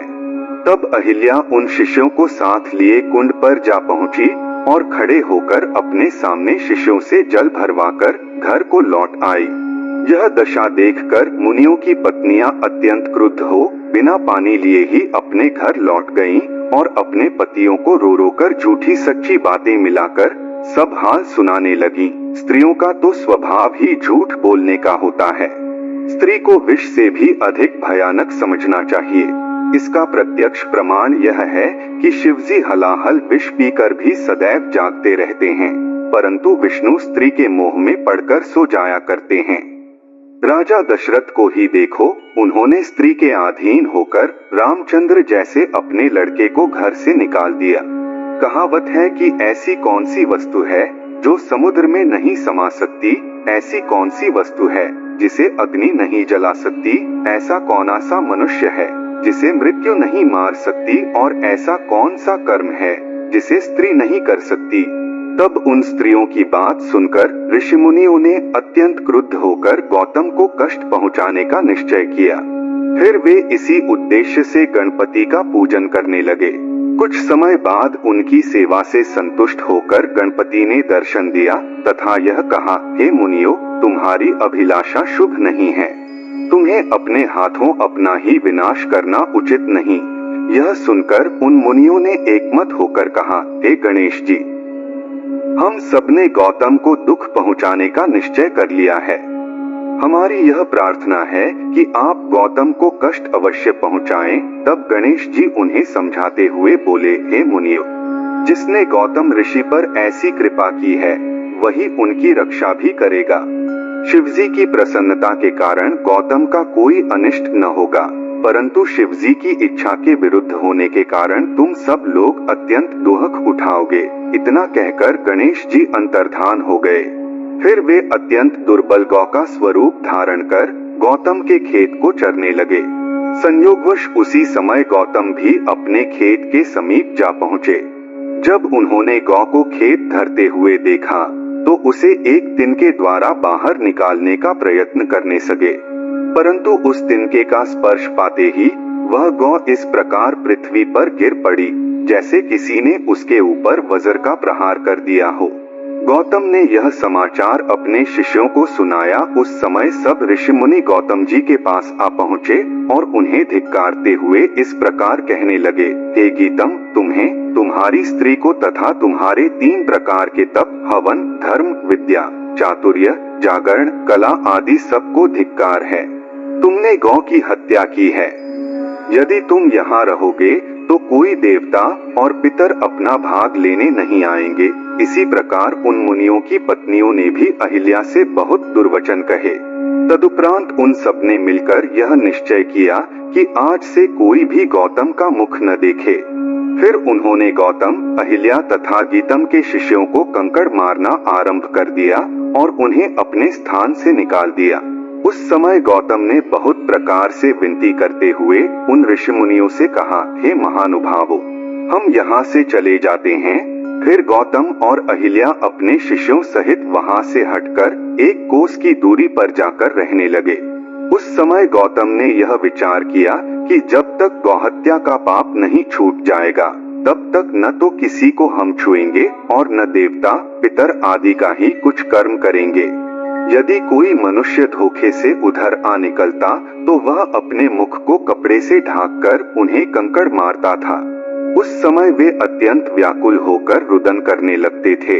इस प्रकार जब 15 दिन व्यतीत हो गए तब गौतम उन्हीं ऋषि मुनियों की शरण में गए और दूर खड़े होकर प्रणामस्तुति करने के उपरांत हाथ जोड़ इस प्रकार कहने लगे, हे ऋषि मुनियों, अब आप मुझ पर दया करके वह उपाय बताइए जिससे मेरा यह पाप नष्ट हो जाए। गौतम के इन करुण वचनों को सुनकर उन ऋषियों के हृदय में दया का संचार हुआ। तब वे इस प्रकार कहने लगे, हे गौतम, तुम्हारे शिष्यों ने हमारी स्त्रियों का अत्यंत अनादर किया था। फिर तुम्हारी पत्नी अहिल्या ने भी बहुत उपद्रव मचाया था। उसी कर्म का फल तुम्हें इस प्रकार भोगना पड़ा है। हम तुम्हें यह बताते हैं कि शिवजी संपूर्ण पापों को नष्ट करने वाले हैं। तुम सर्वप्रथम 3 दिन तक पृथ्वी पर भ्रमण करते हुए अपने पाप को उच्च स्वर से कहते फिरो।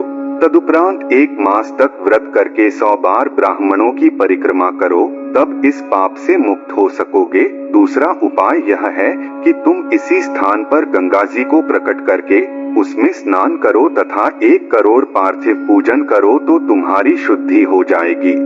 यह सुनकर गौतम ने उन मुनियों की 100 बार परिक्रमा की। तदुपरांत वे 1 करोड़ पार्थिव पूजन करके शिवजी के ध्यान में संलग्न हो गए। अस्तु, गौतम के उस तप को देखकर शिवजी अत्यंत प्रसन्न हुए और गिरिजा अपने पुत्र तथा गणों सहित प्रकट होकर उनसे इस प्रकार कहने लगे, हे गीतम, तुम हमें अपने प्राणों से भी अधिक प्रिय हो। अब तुम्हारी जो भी इच्छा हो वह वर मांग लो। गौतम ने कहा, हे प्रभु, यदि आप मुझ पर प्रसन्न हैं तो मेरे पाप को दूर कर दीजिए। शिवजी एवं स्तु कहते हुए इस प्रकार बोले, हे गौतम, तुम्हारे साथ मुनियों ने बड़ा छल किया है तथा निरपराध होते हुए भी तुम्हें इस प्रकार दुख पहुंचाया है। अब उन्हें ऐसी हत्या लगेगी कि फिर वे कभी आनंद प्राप्त न कर सकेंगे। यह सब ब्राह्मण मिथ्या शास्त्र को धारण करने वाले होंगे, क्योंकि जो प्राणी हमारे भक्तों को दुख पहुंचाता अथवा उनकी निंदा करता है उसे कभी भी आनंद प्राप्त नहीं करता। यह सुनकर गौतम ऋषि ने हाथ जोड़कर कहा, हे प्रभु, इन मुनियों ने मेरे साथ कोई बुराई नहीं की। सच पूछा जाए तो इन्हीं की युक्ति पर चलने से मुझे आपके दर्शन प्राप्त हुए हैं। गौतम के इन विनम्र वचनों को सुनकर शिवजी अत्यंत प्रसन्न होकर बोले, अब तुम्हें जिस वर की इच्छा हो वह और मांग लो। यह सुनकर गौतम ने कहा, हे प्रभु, आप मुझे गंगा जी प्रदान करने की कृपा करें। यह सुनकर शिवजी ने अपने मस्तक से गंगा जी को उतारकर गौतम ऋषि को दे दिया। गंगा जी को देखकर गौतम ऋषि अत्यंत प्रसन्न हुए। फिर उन्होंने स्त्री स्वरूपा गंगा जी को प्रणाम करते हुए यह कहा, हे मातेश्वरी, आप मेरे ऊपर कृपा करके मुझे शुद्धता प्रदान करें। तभी शिवजी ने भी गंगा जी से इस प्रकार कहा, हे गंगे, तुम गौतम को अपना सेवक समझकर इसके पापों को दूर कर दो। शिवजी की आज्ञा सुनकर गंगा जी ने उत्तर दिया, हे प्रभु, आप मुझे जो आज्ञा दे रहे हैं उसका तो मैं पालन करूंगी, परंतु मैं गौतम को कुल सहित पवित्र करने के उपरांत फिर अपने स्थान को लौट जाऊंगी। शिवजी बोले, हे गंगे, हमारी यह अभिलाषा है कि जब तक वैवस्वत मनवंतर का प्रारंभ न हो उस समय तक तुम यहीं स्थित रहो। इस प्रकार शिवजी ने जब गंगा जी से बहुत कुछ कहा तथा गौतम ने भी उनकी बहुत स्तुति की, उस समय गंगा जी ने यह उत्तर दिया, हे कैलाशपति, यदि मेरी महिमा यहाँ बहुत हो और आप गिरिजा तथा अपने गणों सहित मेरे तट पर निवास करना स्वीकार करें तो मैं वैवस्वत मनवंतर के प्रारंभ तक यहीं बनी रहूंगी। परंतु जिन ब्राह्मणों ने गीतम को दुख पहुंचाया है उन्हें मैं पवित्र नहीं करूंगी। गंगा जी की इस बात को शिवजी ने मान लिया। उसी समय ब्रह्मा जी, विष्णु जी तथा अन्य सब देवता शिवजी को वहां विराजमान जानकर उस स्थान पर जा पहुँचे। संपूर्ण तीर्थ तथा क्षेत्र भी अपने अपने स्वरूप धारण कर वहां आ गए। तब सबने शिवजी एवं गंगा जी की बहुत प्रकार से सेवा तथा प्रशंसा की। उस समय सबकी स्तुति सुनकर शिवजी ने प्रसन्न होकर वरदान मांगने के लिए कहा। तब सबने उनसे यह प्रार्थना की कि आप अर्धांगी रूप से गंगा जी सहित यहीं विराजमान रहें। उस समय गंगा जी ने सबको संबोधित करते हुए कहा, हे देवताओं, यदि तुम हमें सर्वोपरि समझो तो हम शिवजी सहित यहीं निवास करेंगी।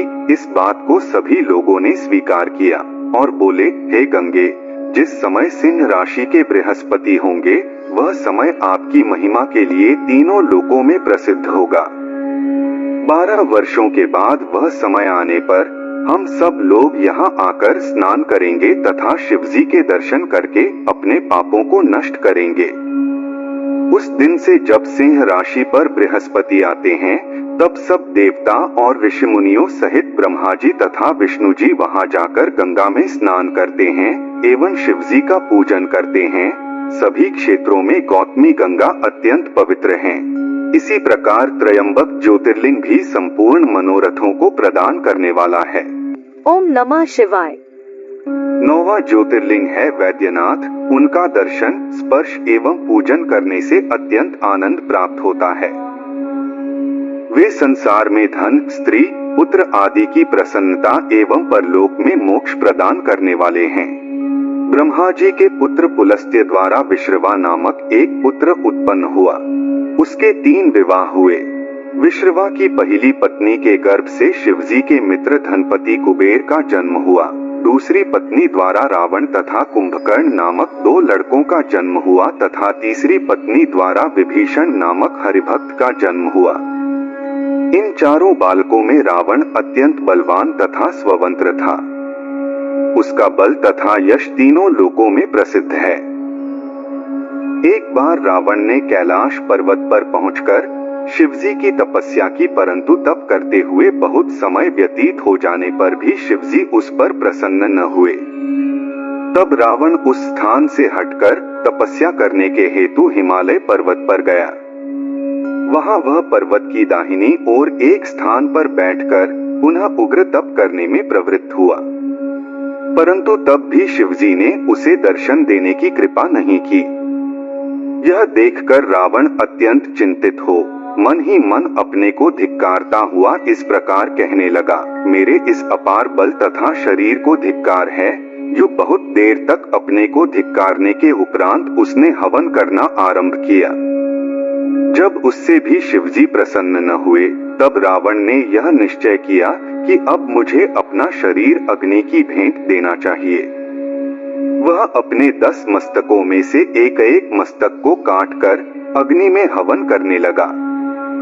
जब वह 9 मस्तक काट चुका और 10वें मस्तक को भी काटने के लिए उद्यत हुआ, उस समय शिवजी प्रसन्न होकर उसके सम्मुख प्रकट हो गए और हाथ पकड़कर वर मांगने के लिए कहने लगे। शिवजी ने रावण के सभी मस्तकों को पुनः कटे हुए स्थान पर स्थित कर दिया तथा प्रसन्न होकर वर मांगने के लिए कहा। उस समय रावण ने अत्यंत आनंद मग्न हो हाथ जोड़कर प्रार्थना करते हुए यह कहा, हे प्रभो, मैं अत्यंत पराक्रमी होना चाहता हूँ तथा यह चाहता कि आप मेरे नगर में चलकर निवास करें। यह सुनकर शिवजी ने उत्तर दिया, हे रावण, तुम हमारे लिंग को उठाकर ले जाओ तथा इसका पूजन किया करो, परंतु यदि तुमने इस लिंग को मार्ग में कहीं रख दिया तो यह वहीं पर स्थित हो जाएगा और तुम्हारे साथ नहीं जाएगा। रावण इस बात को स्वीकार करते हुए बोला, हे प्रभो, आप 2 रूपों में विभाजित हो जाइए, तब मैं आपको कावड़ में उठाकर अपने नगर में ले जाऊंगा। यह सुनकर शिवजी ने अपने 2 लिंग स्वरूप धारण किए। रावण उन दोनों शिवलिंगों को कावड़ में दोनों ओर रखकर ले चला। जब वह कुछ दूर आगे निकल आया, तब शिवजी ने यह चरित्र किया कि रावण को लघुशंका करने की इच्छा हुई। उस समय रावण अत्यंत व्याकुल हुआ और यह सोचने लगा कि यदि कोई व्यक्ति यहाँ मिल जाए और कुछ देर के लिए इस कावड़ को उठाए रहे तो मैं लघुशंका निवारण कर लूं। उसी समय वहां उसे एक गौ चराने वाला दिखाई दिया। रावण ने उससे यह प्रार्थना की कि तुम कुछ देर के लिए इस कावड़ को अपने कंधे पर उठाए रहो, जिससे मैं लघुशंका कर लूं। यह सुनकर चरवाहे ने उत्तर दिया, हे रावण, मैं 2 घड़ी तक इस कावड़ को लिए रहूंगा, परंतु इस समय के भीतर ही यदि तुमने कावड़ को न ले लिया तो मैं इसे पृथ्वी पर रख दूंगा। रावण ने अहीर की यह बात स्वीकार कर ली।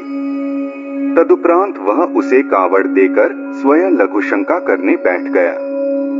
उस समय शिवजी ने अहंकार को नष्ट करने वाली अपनी माया को प्रकट करके रावण का मूत्र इतना अधिक बढ़ाया कि उससे एक तालाब भर गया। उधर वह कावड़ भी इतनी अधिक भारी हुई कि चरवाहा उसे अधिक देर तक उठाए न रह सका तथा उसे पृथ्वी पर रखकर चला गया। पृथ्वी पर रखे जाते ही वे दोनों लिंग अपने अपने स्थान पर दृढ़तापूर्वक जम गए। तदुपरांत जब रावण लघुशंका करके उठा और उनके समीप आकर कावड़ को उठाने का प्रयत्न करने लगा, तो वे बल लगाने पर भी अपने स्थान से नहीं हटे। यह देखकर रावण निराश हो अपने अंगूठे द्वारा उन दोनों लिंगों को पृथ्वी में दबाकर लौट आया। उसी समय से वे दोनों लिंग अपने अपने स्थान पर स्थित हैं। जो लिंग कावड़ के अगले भाग में था, वह गोकर्ण क्षेत्र में स्थित होकर चंद्रभाल के नाम से प्रसिद्ध हुआ। उसकी महिमा का वर्णन पहले किया जा चुका है। जो लिंग कावड़ के पिछले भाग में था, वह बैद्यनाथ के नाम से संसार में प्रसिद्ध हुआ, जो चिताभूमि में स्थित है।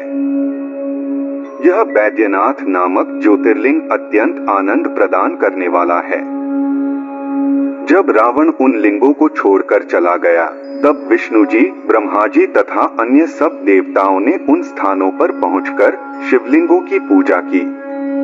तदुपरांत उन्होंने वैद्यनाथ जी की स्तुति करते हुए इस प्रकार कहा, हे प्रभु, आप हम सबके ऊपर प्रसन्न हो तथा हमें अपना दर्शन देकर कृतार्थ करने की कृपा करें। इस प्रार्थना को स्वीकार कर शिवजी उस लिंग द्वारा उसी समय प्रकट हुए तथा वर मांगने के लिए कहने लगे। उस समय सबने उनकी अत्यंत प्रार्थना करते हुए यह कहा, हे स्वामी, आप हम लोगों को अपनी भक्ति प्रदान करें तथा कृपा पूर्वक सदैव यहीं स्थित रहे। आप मनुष्यों को वैद्य के समान आनंद प्रदान करने वाले हैं। अस्तु आपका नाम वैद्यनाथ है। ओम नमः शिवाय। 10वां ज्योतिर्लिंग है नागेश ज्योतिर्लिंग। प्राचीन काल में दारुका नामक एक राक्षसी ने भगवती गिरिजा की बड़ी सेवा की। तब गिरिजा ने प्रसन्न होकर उसे अपना दर्शन दिया तथा वरदान मांगने के लिए कहा। उस समय दारुका यह बोली, भगवती, आप मुझे एक ऐसा नगर दीजिए जिसमें मैं अपने पतिसहित निवास किया करूं। मैं जहां कहीं भी जाऊं, वह नगर भी मेरे साथ वहीं जाए तथा आप मेरी सदैव रक्षा किया करें। यह सुनकर गिरिजाजी एवं स्तु कहकर अंतर्धान हो गई। तदुपरांत उनकी कृपा से पश्चिमी समुद्र के निकट एक ऐसा नगर बसा जो 16 योजन लंबा था तथा जिसमें सुख की संपूर्ण वस्तुएं थीं। दारुका वहां जाकर अपने अन्य राक्षसों के साथ रहने लगी। दारुका के पति का नाम दारुक था। वह अत्यंत तेजस्वी तथा बलवान था। वह पूजन, यज्ञ, जप, तुप, ज्ञान, धर्म से रहित हो कुकर्म करने में संलग्न हुआ। दारुका जहां जहां जाती वहीं वह नगर भी साथ साथ चलता था।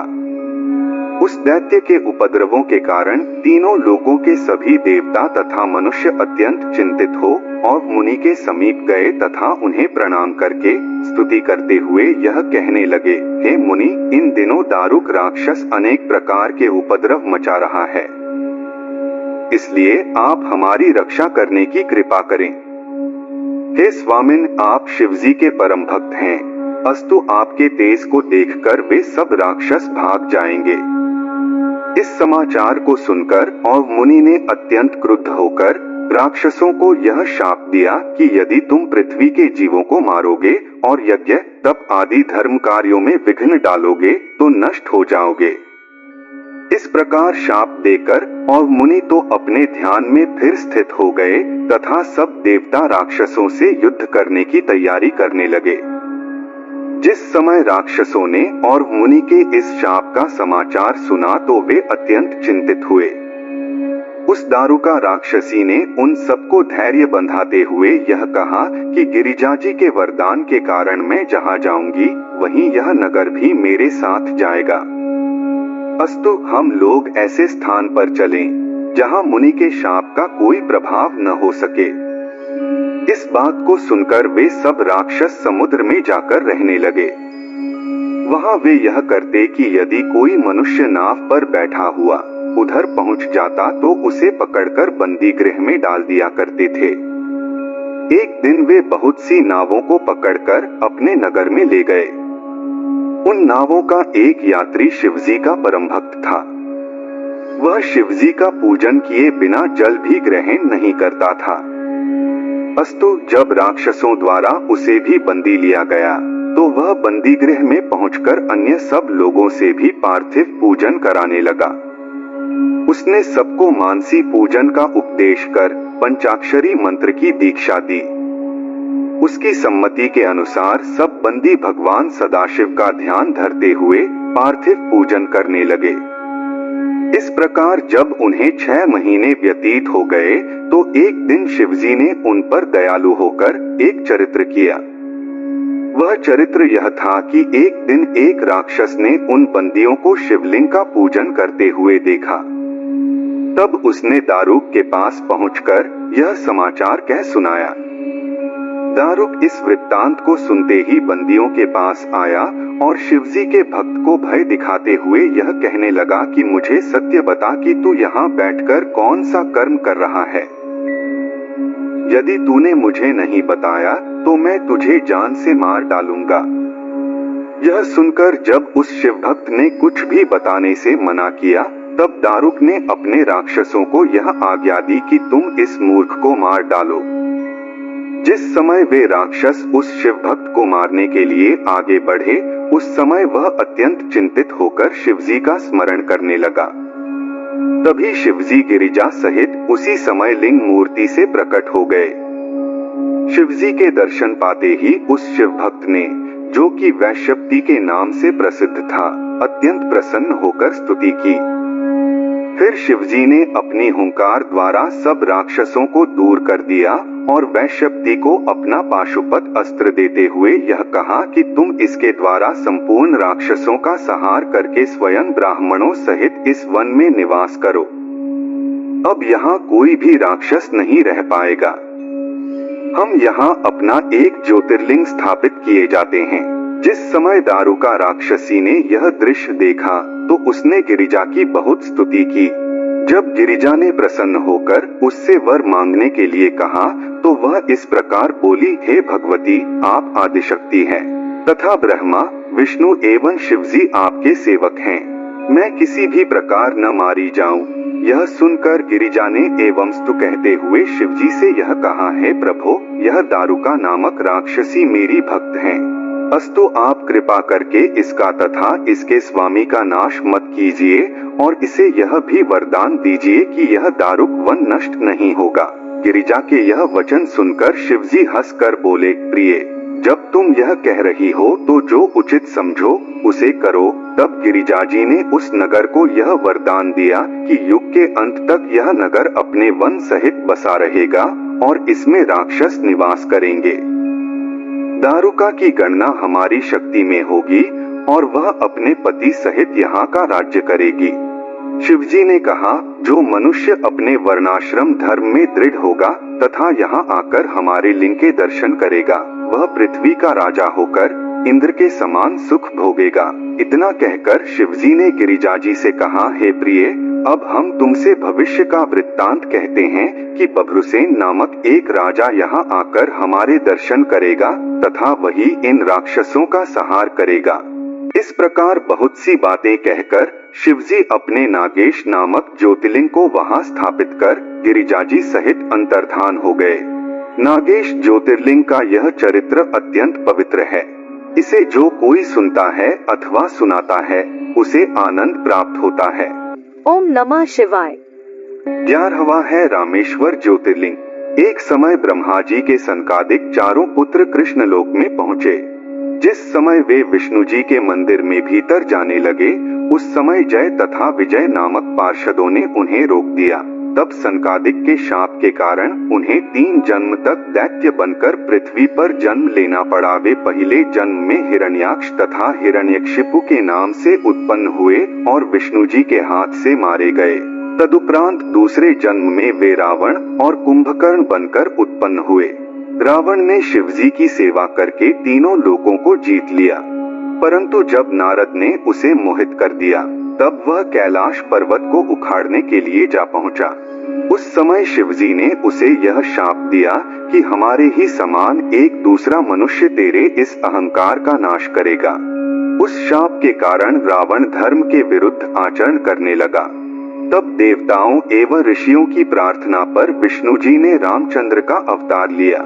जब रामचंद्र जी सीता और लक्ष्मण सहित वनवास पर थे, रावण सीता जी को हर ले गया। तब वन में दुखी भटकते हुए रामचंद्र जी अगस्त मुनि के समीप जा पहुँचे। तब अगस्त मुनि ने उन्हें शिवजी जाने का और उनके पूजन का उपदेश किया। अगस्त मुनि के उपदेशानुसार रामचंद्र जी ने अपने संपूर्ण शरीर में भस्म मलि तथा रुद्राक्ष धारण किए। फिर वे लक्ष्मण को रक्षा के निमित्त द्वार पर बैठाकर वेद में वर्णित शिव सहस्र नाम का जप करने लगे। रामचंद्र के उस तप से प्रसन्न हो शिवजी ने दर्शन दिया तथा उन्हें अपनी गोद में बैठाकर यह कहा, हे रामचंद्र, हम तुमसे अत्यंत प्रसन्न हैं।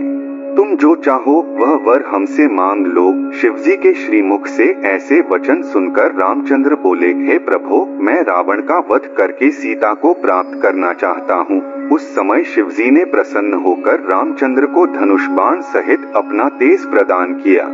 रामचंद्र ऋष्यमुख पर्वत पर पहुँचे। सुग्रीव तथा हनुमान सीता का पता लगाकर लंका से लौट आए। तब रामचंद्र अपनी सेना को साथ ले रावण से युद्ध करने के लिए चले। समुद्र तट पर पहुंचने पर जब उन्होंने यह देखा कि आगे किसी प्रकार नहीं बढ़ा जा सकता है, तब उन्होंने अत्यंत चिंतित होकर वहां एक शिवलिंग की स्थापना की। रामचंद्र की प्रार्थना पर शिवजी उसी लिंग से प्रकट हुए तथा विराट स्वरूप धारण कर वर मांगने के लिए कहने लगे। उस समय रामचंद्र ने उन ज्योतिस्वरूप शिवजी को देखकर यह प्रार्थना की, हे प्रभु, मेरी यह इच्छा है कि मैं सेना सहित समुद्र के पार उतरकर रावण पर विजय प्राप्त करूं तथा मेरी अभिलाषा है कि आप मेरे द्वारा स्थापित इस लिंग में सदैव निवास कर संसार को सुख पहुंचाया करें। शिवजी ने इस प्रार्थना को सहर्ष स्वीकार कर लिया।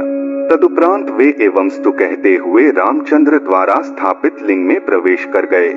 रामचंद्र ने जो लिंग स्थापित किया था वह रामेश्वर के नाम से तीनों लोकों में प्रसिद्ध हुआ। रामचंद्र, लक्ष्मण, सुग्रीव, जाम्बवान, हनुमान तथा अंगद आदि ने उस लिंग का पूजन करके अत्यंत आनंद प्राप्त किया। तदुपरांत रामचंद्र समुद्र पर पुल बांधकर लंकापुरी में जा पहुँचे। वहां उन्होंने रावण को कुल सहित मार डाला और विभीषण को वहां का राज्य दे स्वयं सीता सहित अपनी अयोध्यापुरी को लौट आए। जो मनुष्य रामेश्वर शिवलिंग पर गंगा जल चढ़ाता है वह दोनों लोकों में सुख प्राप्त करता है। यह पूर्ण सत्य है कि रामेश्वर शिवलिंग की पूजा करने से सब प्रकार के मनोरथ पूर्ण होते हैं। ओम नमः शिवाय। 12वें ज्योतिर्लिंग है घुश्मेश्वर ज्योतिर्लिंग। दक्षिण दिशा में त्रिदिव नामक जो शिवजी का धाम है, वहाँ एक बहुत बड़ा नगर स्थित था। उस नगर में सुधर्मा नामक एक विद्वान ब्राह्मण निवास करता था। वह दिन रात शिवजी का पूजन करता तथा सदैव भस्म एवं रुद्राक्ष को धारण करता था। उसकी सुदेहा नामक पत्नी परम पतिव्रता तथा शिवजी की महान भक्त थी। दिन व्यतीत होने पर भी जब उस ब्राह्मणी के कोई पुत्र उत्पन्न नहीं हुआ तो एक दिन वह अत्यंत चिंतित होने लगी। उस समय ब्राह्मण ने उसे बहुत कुछ समझाते हुए यह कहा, हे प्रिय, यद्यपि पुत्र के होने पर दोनों लोगों ये सुख मिलता है, परंतु वेद का कथन यह है कि कर्म सब में प्रधान है। तुम चिंता रहित होकर भगवान शिवजी की आराधना करती रहो। जो मनुष्य शिवजी की भक्ति में लीन हो जाते हैं उन्हें संसार का सुख तुच्छ दिखाई देता है। ब्राह्मण द्वारा इस उपदेश को सुनकर वह स्त्री अत्यंत प्रसन्न हुई। तदुपरांत एक दिन वह अपनी किसी पड़ोसिन के यहाँ गई। वहाँ किसी विषय पर विवाद छिड़ गया।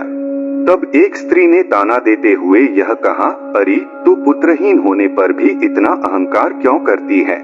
पुत्र के बिना न तो मुक्ति मिलती है और न ज्ञान ही फलदायक हो सकता है। उन स्त्रियों की बात सुनकर ब्राह्मणी अत्यंत लज्जित हो अपने घर लौट आई और पति के चरणों में गिरकर सब वृत्तांत सुनाती हुई यह कहने लगी, हे स्वामी, या तो मुझे पुत्र दीजिए अन्यथा मैं जीवित नहीं रहूंगी।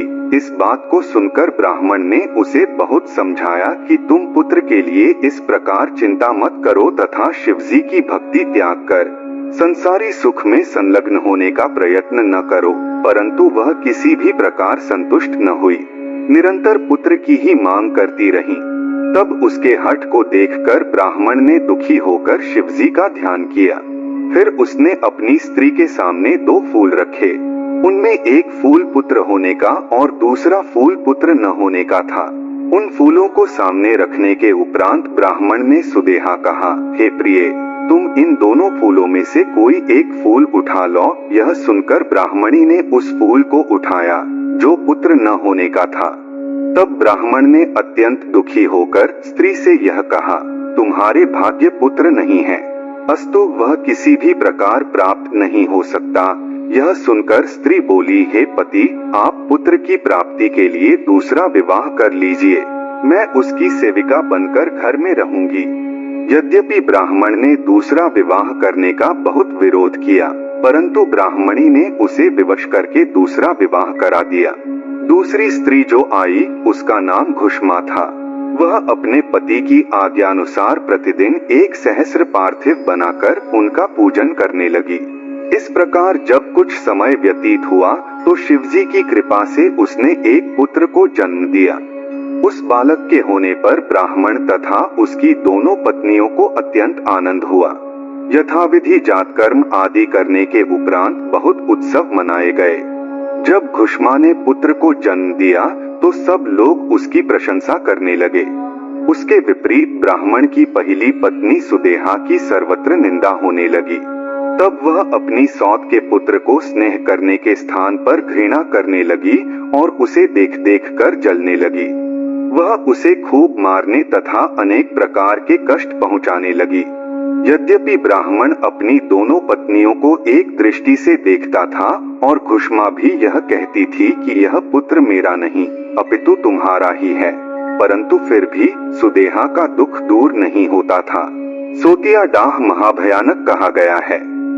इसलिए बुद्धिमान पुरुष को चाहिए कि दूसरा विवाह कभी न करे, विशेषकर उस स्थिति में जब उसकी पहली पत्नी जीवित हो तथा उसके संतान भी हो। अस्तु जब वह लड़का बड़ा हो गया और उसका विवाह भी हो गया तब सुदेहा की ईर्ष्या और अधिक बढ़ गई। यद्यपि उस लड़के की पत्नी सुदेहा की अधिक सेवा किया करती थी तो भी वह उसके प्रति निरंतर कठोर वचनों का ही प्रयोग किया करती थी। अंत में एक दिन सुदेहा ने यह विचार किया, जब तक मैं इस लड़के को मार नहीं डालूंगी तब तक मेरा दुख दूर नहीं होगा। संसार में ऐसा कोई कर्म नहीं है जिसे स्त्री न कर सके। अस्तु एक दिन अवसर पाकर सुदेहा ने अपनी सौत के लड़के को मार डाला तथा उसका सिर काट कर वहां डाल दिया जहां घुष्मा शिवजी के पार्थिव लिंगों को पूजन के उपरांत डाल दिया करती थी। प्रातः काल होने पर जब लोगों ने उस लड़के के अंगों को छिन्न भिन्न देखा तो संपूर्ण नगर में इस बात की चर्चा होने लगी कि सुदेहा ने अपने सौतेले लड़के को मार डाला है। यह सब होते हुए भी वह ब्राह्मण तथा घुष्मा शिवजी के पूजन में संलग्न रहे। वे अपने स्थान से तनिक भी नहीं हटे। जब पूजन समाप्त हो चुका तब उन्होंने अपने लड़के की ऐसी अवस्था देखी, तब भी केवल यही कहा कि शिवजी ही हमारे रक्षक हैं, अस्तु उनकी जो इच्छा होती है वही कार्य हुआ करते हैं। इस संबंध में हम लोगों को चिंता करने की कोई आवश्यकता नहीं है। अस्तु घुष्मा ने प्रतिदिन के नियमानुसार पार्थिवों को उसी स्थान पर डाल दिया जहां उसके लड़के का मस्तक कटा हुआ पड़ा था। इस प्रकार वह शिवजी की भक्ति में पूर्णतः दृढ़ रही तथा किसी भी प्रकार अपने मन में खेद नहीं किया। उसकी ऐसी भक्ति तथा दृढ़ता को देखकर शिवजी तुरंत प्रकट हो गए और घुष्मा से इस प्रकार बोले, हे घुष्मा, हम तुमसे अत्यंत प्रसन्न हैं, तुम इच्छानुसार वर मांग लो। तुम्हारे लड़के का जिसने वध किया है उसे हम अपने त्रिशूल से मार डालेंगे। यह सुनकर घुष्मा ने उन्हें प्रणाम करते हुए उत्तर दिया, हे प्रभो, जिसने यह पाप किया है वह स्वयं अपने पाप का फल पाएगी, आप किसी का वध न करें। दूसरी मेरी यह इच्छा है कि आप गिरिजा सहित इसी स्थान पर स्थित हो तथा अपने भक्तों को संपूर्ण मनोरथ प्रदान किया करें। घुष्मा की यह प्रार्थना सुनकर शिवजी प्रसन्न होकर बोले, हे घुष्मा, हम तुम्हारी प्रार्थना को स्वीकार करते हैं। तुम्हारे द्वारा स्थापित यह शिवलिंग घुष्मेश्वर के नाम से प्रसिद्ध होगा और तालाब का नाम शिवालय होगा। तुम्हारे गर्भ से 100 पुत्र जन्म लेंगे और तुम जीवन भर अत्यंत सुख भोग कर अंत में मुक्ति पद को प्राप्त करोगी। तब ब्राह्मण ने अपनी दोनों स्त्रियों सहित उस लिंग की परिक्रमा की। फिर वह अपनी पहली स्त्री से शत्रुता त्याग कर आनंद पूर्वक शिव भक्ति में संलग्न रहने लगा। घुष्मेश्वर ज्योतिर्लिंग के इस चरित्र को जो सुनता, सुनाता अथवा पढ़ता है वह संसार में अनेक प्रकार के सुख भोग कर अंत में शिवपद को प्राप्त करता है। उसके संपूर्ण पाप नष्ट हो जाते हैं तथा किसी भी प्रकार का रोग नहीं रहता। यह 12 ज्योतिर्लिंग मुक्ति को प्रदान करने वाले हैं। संसार में शिवलिंगों की महिमा प्रधान है। अगर प्रस्तुति पसंद आई हो तो कमेंट में जरूर लिखिएगा। ओम नमः शिवाय।